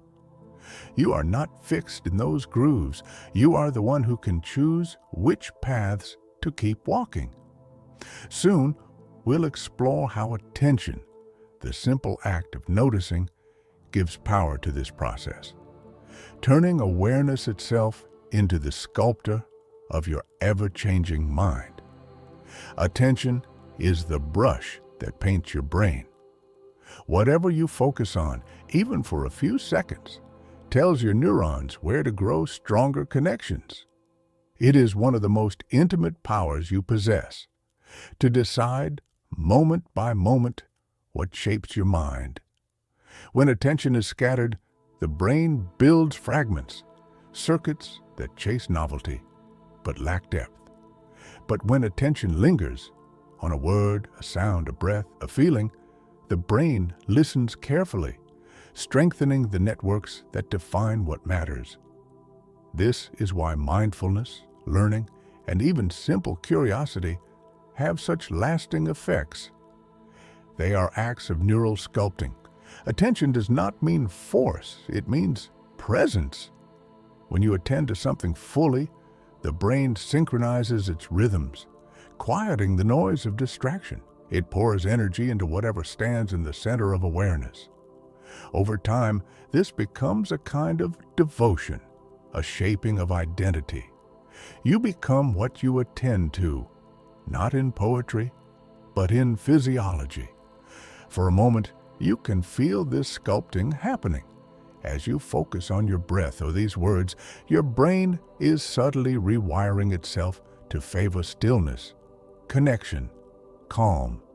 Even a moment of quiet awareness leaves a trace, like a fingerprint on the clay of your inner world.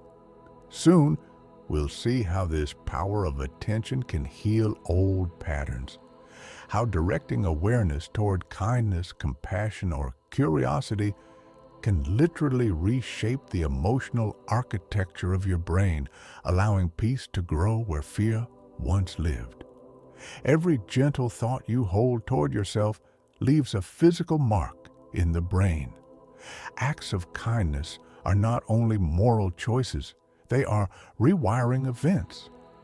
When you forgive yourself for a mistake or meet frustration with patience, neurons in regions tied to empathy and emotional regulation strengthen their bonds.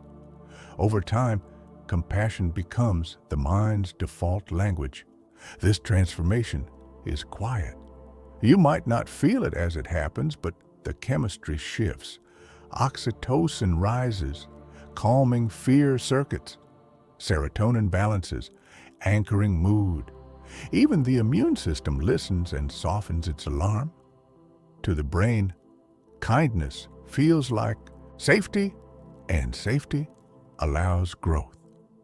The more you return to this feeling, even in thought, the more your neural architecture changes to support it.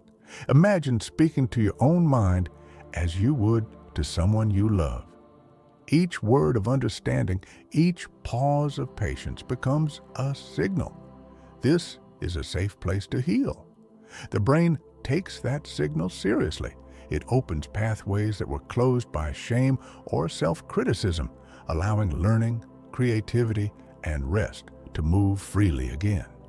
In this sense, compassion is not indulgence, but maintenance. It restores the nervous system to balance. Harshness narrows focus. Kindness expands it, giving your brain more room to explore and reframe. For a moment, you can try it. One kind thought directed inward, as small as you've done your best today. Feel the body respond. The shoulders drop. The breath deepens. The chest softens. That is rewiring happening in real time. Soon, we'll see how this same principle extends outward, how the brain, once calmed by self-compassion, begins naturally to radiate understanding toward others, creating networks of empathy that mirror and multiply.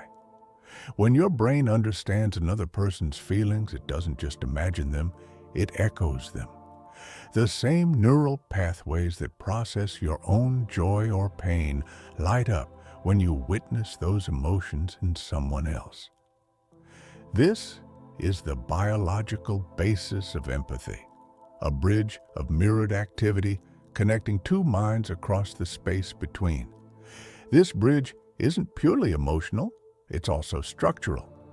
Neurons in the insula, anterior cingulate, and prefrontal cortex synchronize subtly with what you observe. Your breath may shift to match another's pace. Your heartbeat may echo theirs. Beneath consciousness, your brain is saying, "We are the same for a moment."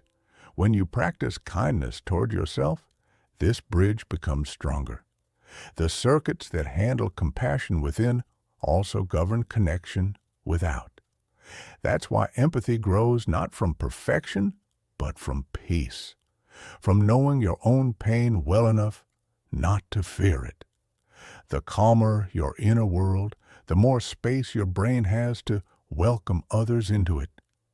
Empathy softens the loneliness that often hides in thought. It reminds the mind that it was never meant to survive alone. The same biology that builds individuality also hungers for resonance. For a moment, picture all these quiet bridges linking minds everywhere, countless invisible threads of shared humanity. Every time you listen, comfort, or understand, another light flickers on between two inner worlds. Soon, we'll explore how this connected brain becomes wiser, how empathy, combined with awareness, gives rise to intuition, the deep knowing that feels less like thought and more like quiet recognition. Intuition is the brain's way of drawing conclusions without words. It's what happens when countless stored memories, emotions, and patterns align beneath awareness to offer a single, gentle nudge. This feels right. Though it may seem mystical, intuition is the most natural outcome of a lifetime of learning. When you trust your intuition, you're listening to the deeper layers of your brain, the ones that process information faster than conscious thought. These layers collect subtle signals, tone, expression, rhythm, history. They weave them into an impression before your reasoning mind has time to assemble evidence. Intuition is not infallible, but it is often wise. It speaks the language of pattern and feeling. When balanced by calm and kindness, it becomes one of the brain's most reliable guides. The same self-compassion that quiets fear also clears the noise that can cloud this inner sense. A peaceful brain listens better to its own truth. For a moment, you might recall a time when you just knew, when your chest eased or your breath deepened before you even understood why. That was your brain's deeper intelligence whispering, "You can trust this." You can cultivate intuition the way you cultivate calm, by listening, pausing, and staying gentle. Each time you resist rushing into thought, your mind learns to hear the quieter signals. Over time, intuition becomes not a flash, but a steady pulse, a companion guiding you through uncertainty with soft, wordless wisdom. Soon, we'll explore how this harmony between reason, emotion, and intuition forms the foundation of inner wisdom, the brain's highest expression of balance and grace. Wisdom is not the absence of emotion, but its integration. It's what happens when your brain's rational centers and emotional networks stop arguing and begin to cooperate. Thought brings clarity. Feeling brings meaning. Wisdom is the rhythm between them. Inside the brain, this harmony is physical. The prefrontal cortex, seat of reflection and foresight, connects with the limbic system, which governs emotion and memory. When these regions communicate smoothly, reactions become responses and impulses find pause. The mind gains perspective, not detachment, but depth. Wisdom grows quietly through experience, curiosity, and compassion. Each time you reflect before reacting, each time you choose patience over panic, new pathways form. They link understanding to empathy, turning information into insight. Over the years, this network becomes the architecture of calm knowing, a steady lantern the brain keeps lit even in darkness.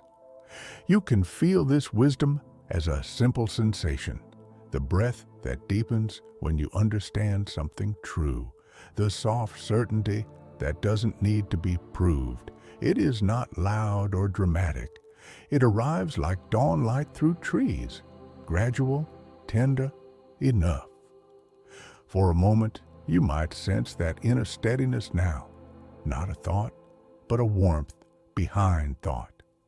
That is your brain working at its most balanced, where knowledge and kindness coexist.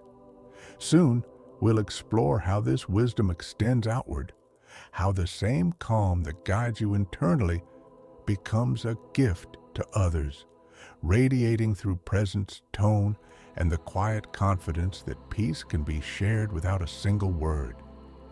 A calm brain doesn't just affect its owner, it reshapes the space around it.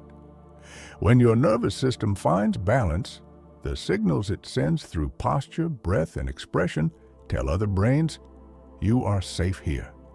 This is called co-regulation, the unconscious synchronization of calm between beings. It is one of the oldest languages in existence. Your breath slows, another's follows. Your voice softens, their muscles release.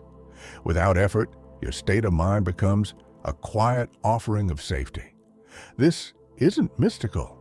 It's the social nervous system in action, the biological foundation of comfort and trust.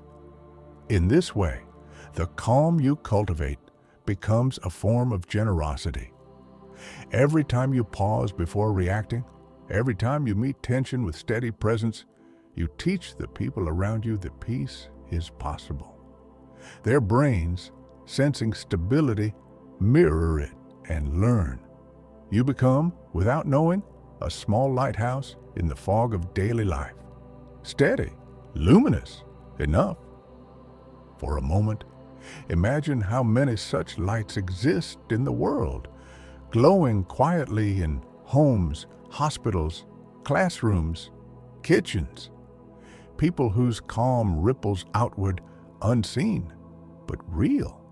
The world softens not only through great acts, but through these small waves of steady presence. Soon, we'll turn inward again to see how maintaining this calm doesn't require perfection, only awareness, how your brain knows how to return to balance even after storms, guided by the same rhythms that always lead it home. Even the calmest minds experience turbulence. Stress, conflict, and uncertainty can shake your inner rhythm. But your brain is designed to recover. Its systems for alarm and safety work like tides, rising to meet challenge, falling back to peace when the danger passes. The return is built in. When stress strikes, your amygdala fires, your heart quickens, your muscles tense. It's the body's ancient defense. Yet as soon as you remember to breathe, to pause, to notice, another circuit activates, the prefrontal cortex, reminding the body that the threat has changed shape, that it's safe to settle again. This cooperation between reaction and reflection is resilience made visible. The process takes practice, but not perfection. Each time you come back to calm, even briefly, your brain learns the route. Pathways of recovery strengthen, making the next return easier. Over time, storms lose some of their grip. You can help this by greeting distress the way you'd greet a startled animal, not with anger, but curiosity. Ah, you're here again, you might think. I see you. That small act of noticing changes chemistry. It signals safety, allowing the nervous system to unwind. For a moment, you can feel this now, the quiet pulse under your hand, the rhythm that never truly breaks. You've always had this capacity not to avoid the storm, but to find your way back through it. Soon, we'll close this chapter by exploring what it means to live with this knowledge, to know your brain as both fragile and resilient, and to honor its endless work with trust and gratitude.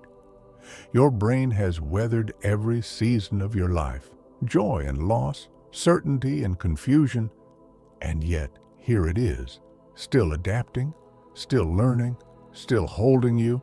It is not perfect, but it is persistent. Every scar, every moment of recovery has shaped it into something wiser and more efficient. Resilience is not the absence of difficulty, it's the evidence of healing repeated 1,000 times. Within your skull are networks that have broken and rebuilt, cells that have died and been replaced, pathways rerouted when others failed. Each change was your brain's way of saying, we can begin again. Even in the darkest hours, it sought balance, searching for light like roots seeking water. Trusting this resilience means remembering that struggle never erases progress. The brain doesn't reset with each setback. It incorporates every lesson, every pause, every breath. You are stronger not because nothing hurt you, but because your brain kept finding ways to mend what did. For a moment, you might feel gratitude for this hidden endurance, for the quiet persistence of the mind that kept you alive, that learned how to love, that never stopped adjusting to the shape of life. And as you rest tonight, you can trust it again. The same resilience that brought you through yesterday will rise with you tomorrow. The storms may come, but the rhythm remains. Your brain knows the way home. Even as your body changes year after year, the essence of your brain remains constant, a slow river flowing beneath all the seasons of your life. Cells die, connections shift, habits come and go, yet the current of awareness continues. Every version of you that has ever lived still leaves its quiet signature in this vast living archive. Inside this organ of light and pulse, nothing is truly lost. Early memories you can't quite recall still hum faintly in neural layers. The languages you once learned, the faces you once loved, the songs you once knew, all leave echoes that shape how you see and feel. Your brain carries time differently than clocks do. It folds the past into the present, weaving continuity out of change. You can feel this timelessness when you pause and listen inwardly. The sense that something within you has always been watching, always aware, even as your thoughts and surroundings shift. that watcher, is not bound to any age or era. It's the same awareness that blinked open your eyes as a child and now watches over you in quiet understanding. In this way, your brain is both ancient and new. Each moment is a renewal, each breath a rebirth. Yet the continuity of presence makes you whole. You are not the same as you once were, but the light that travels through you is unbroken. For a moment, rest in that realization. Nothing essential has ever left you. Beneath thought and change, the current still flows, steady, eternal, yours. Soon, we'll explore how this timeless quality lets the brain make peace with impermanence. How knowing everything changes can bring not fear, but a deeper kind of calm. The brain is built to adapt, and adaptation means change. Every experience you have rewires you slightly. The person you were this morning is not exactly the same person listening now. To the brain, impermanence is not tragedy, it's truth.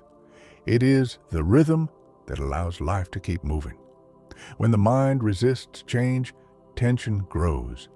Circuits that crave certainty light up, and the nervous system tightens. But when the mind accepts change as natural, the body follows, exhaling into ease. Letting go isn't loss, it's flow. The brain evolved to release as much as it learned, to prune old pathways, to shed outdated memories, to make room for the new.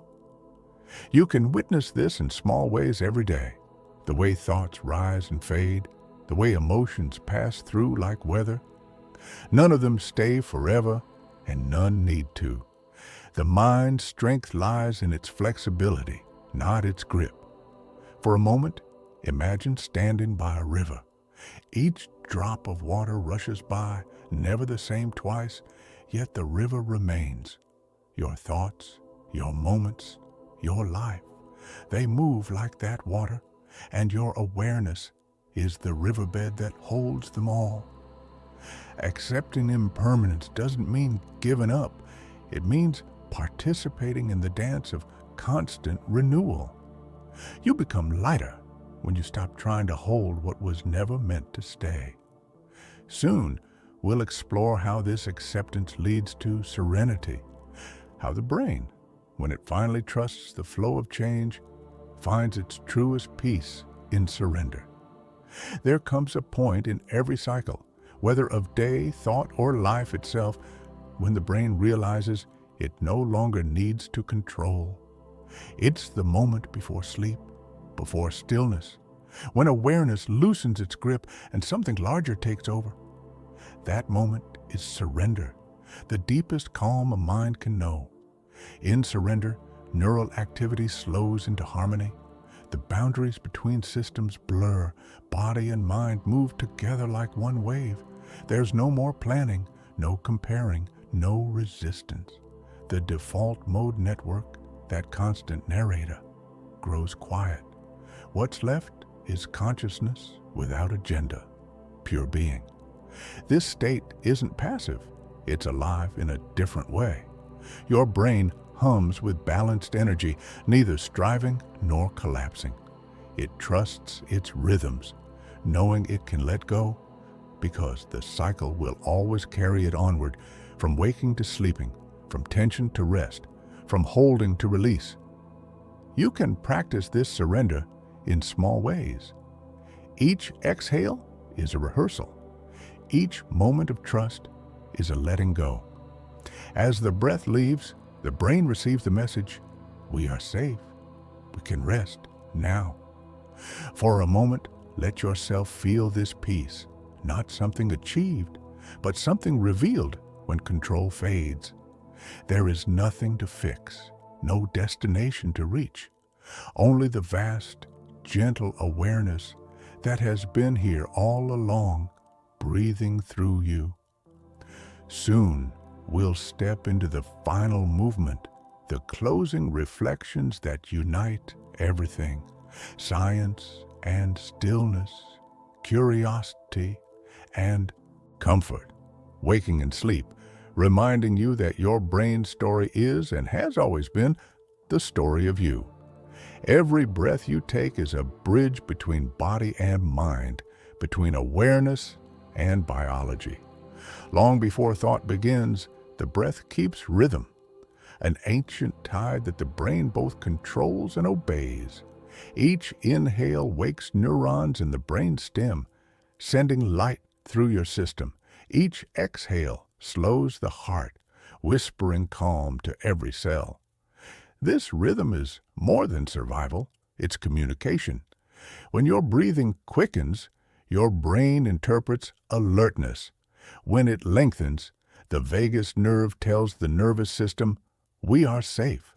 The dance of inhale and exhale becomes a language, one your brain has spoken since the womb. Even now, as you listen, your breath is shaping your mind's chemistry. It balances oxygen and carbon dioxide, regulates acidity, and fine-tunes the flow of energy through your cells. When the breath deepens, electrical patterns in your brain begin to synchronize, creating waves of coherence that ripple across the hemispheres. Thought becomes slower, perception clearer, emotion steadier. For a moment, breathe consciously. In slowly, through the nose, out longer, through the mouth. Feel how the body follows, how thought begins to settle. This is your brain's music, the original rhythm of your existence. You can trust it completely. The breath has carried you through every storm, every joy, every moment of being alive. It asks for nothing in return except attention, gentle awareness that reminds the brain of its own harmony. Soon, we'll explore how this same rhythm continues even when you forget it, how, in the deepest sleep or silence, the brain still keeps time, guarding the flame of life until the next dawn's breath awakens you again. Expanded narration, the silent timekeeper, the brain that never sleeps. Even in your deepest rest, your brain continues its watch. It measures the passage of time without clocks, guided by the pulse of chemistry and the slow turning of the earth. While you dream, tiny oscillators inside your cells count the seconds, keeping you synchronized with the world's rhythm. This internal timekeeper is why you wake at nearly the same hour each morning, even without alarms. Deep in the hypothalamus, the suprachiasmatic nucleus holds this master rhythm, a cluster of neurons only a few millimeters wide, yet precise enough to choreograph your days and nights. It listens to light through your eyes, to temperature through your skin, to hormones whispering from every organ. When darkness falls, it signals rest. When light returns, it stirs awakening. But beyond these measurable rhythms lies something subtler, the brain's sense of flow, the way it stretches or compresses time through experience. A moment of awe can feel endless. A day of distraction can vanish. Your internal timekeeper blends physics with perception, turning duration into feeling. For a moment, think of all the nights your brain has kept this vigil, adjusting, repairing, balancing your inner clock to match the sky. It has never missed a beat, never forgotten its duty. Even now, as you rest or reflect, it counts softly beneath awareness, ensuring that your return to wakefulness will come exactly when you're ready. Soon, we'll follow how this quiet partnership between body and brain continues across a lifetime.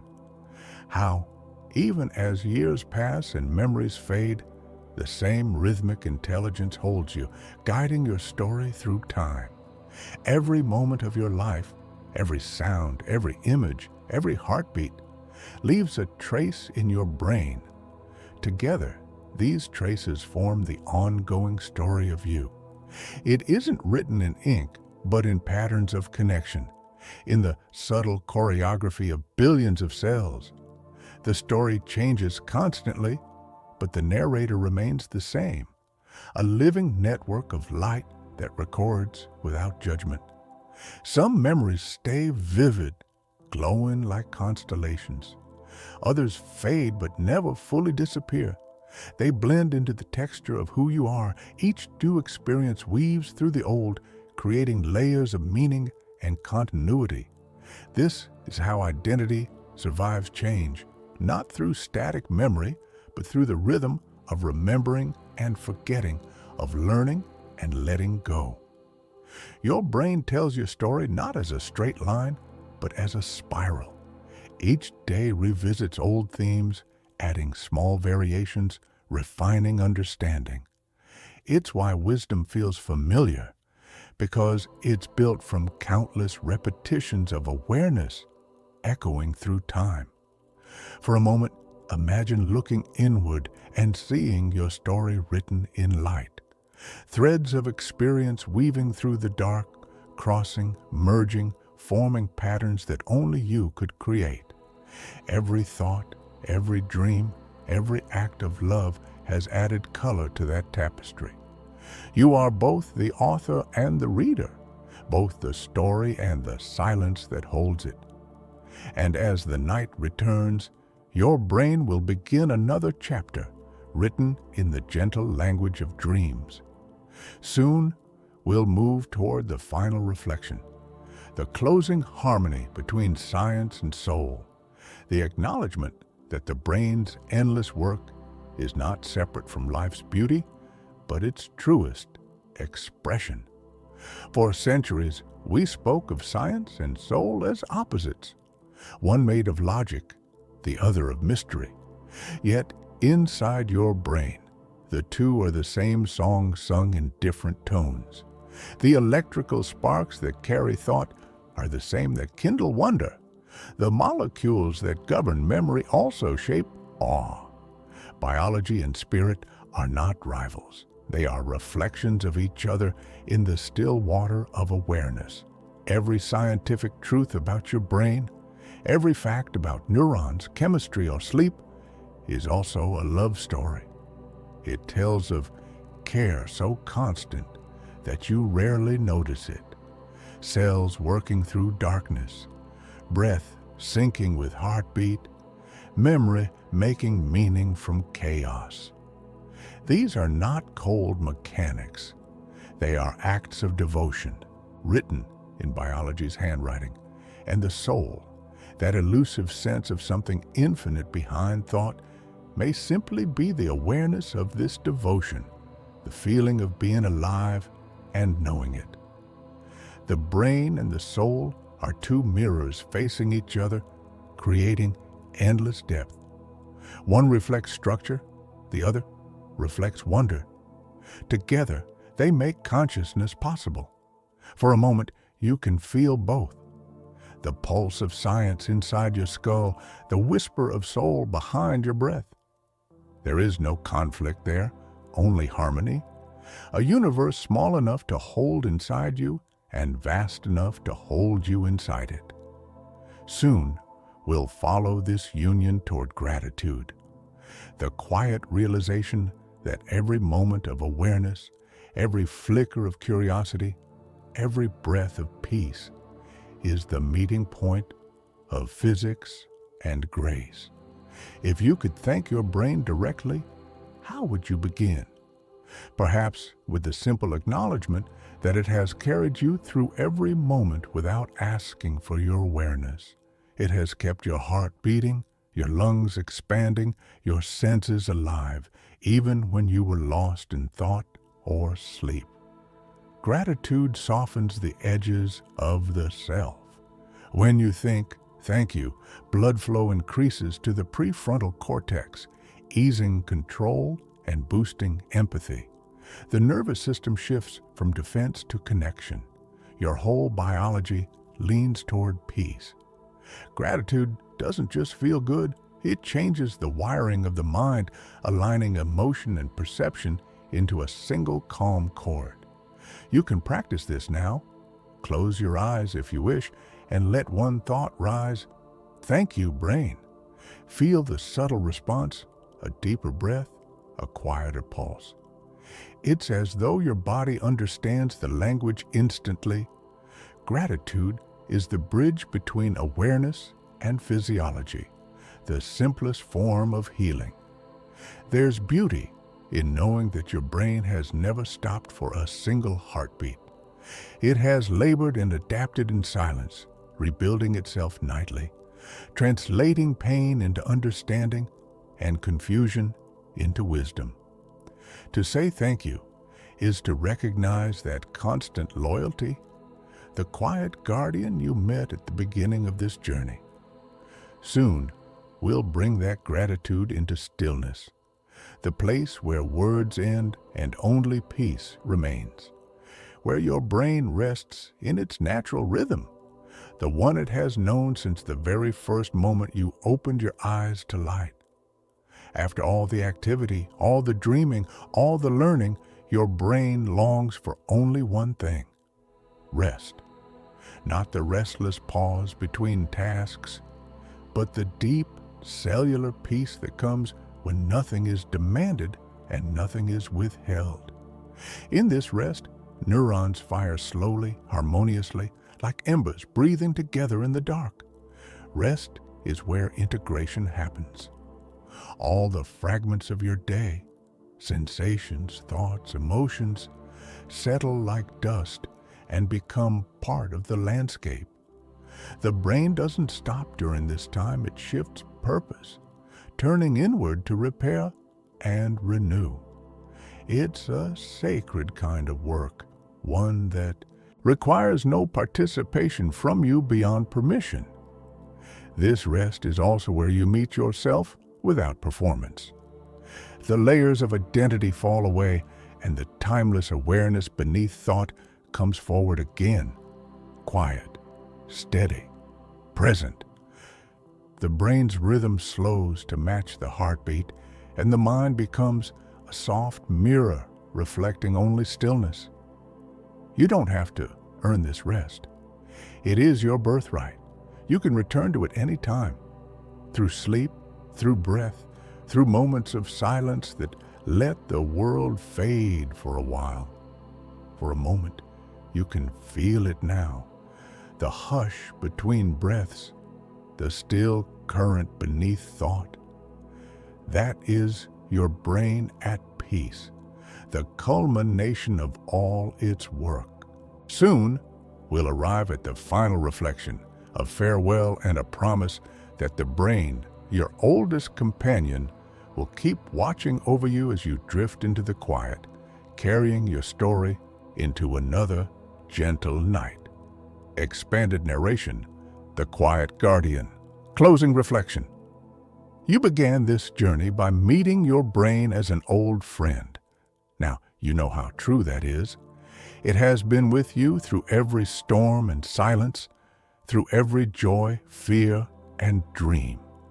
It has whispered the language of breath, sung the lullaby of sleep, and written your story in waves of light and thought. As you rest now, it continues its watch, measuring your pulse, balancing your chemistry, tending to the soft machinery of being alive. It asks for nothing but trust. You don't need to guide it or even thank it anymore. It understands. Imagine for a moment your brain as a gentle presence beside you, glowing faintly, not as a symbol of thought, but as an ember of life itself. It hums a rhythm older than time, a song of safety that says, "You are here, you are alive, you are enough." In that rhythm, everything quiets. The edges of the day dissolve, and awareness folds into rest. The mind, at last, is home, safe in the care of its oldest guardian. And somewhere, deep within, the voice you've been hearing all along, the one that has guided, protected, and wandered with you, whispers its final word for the night. Sleep now. I'll keep watch.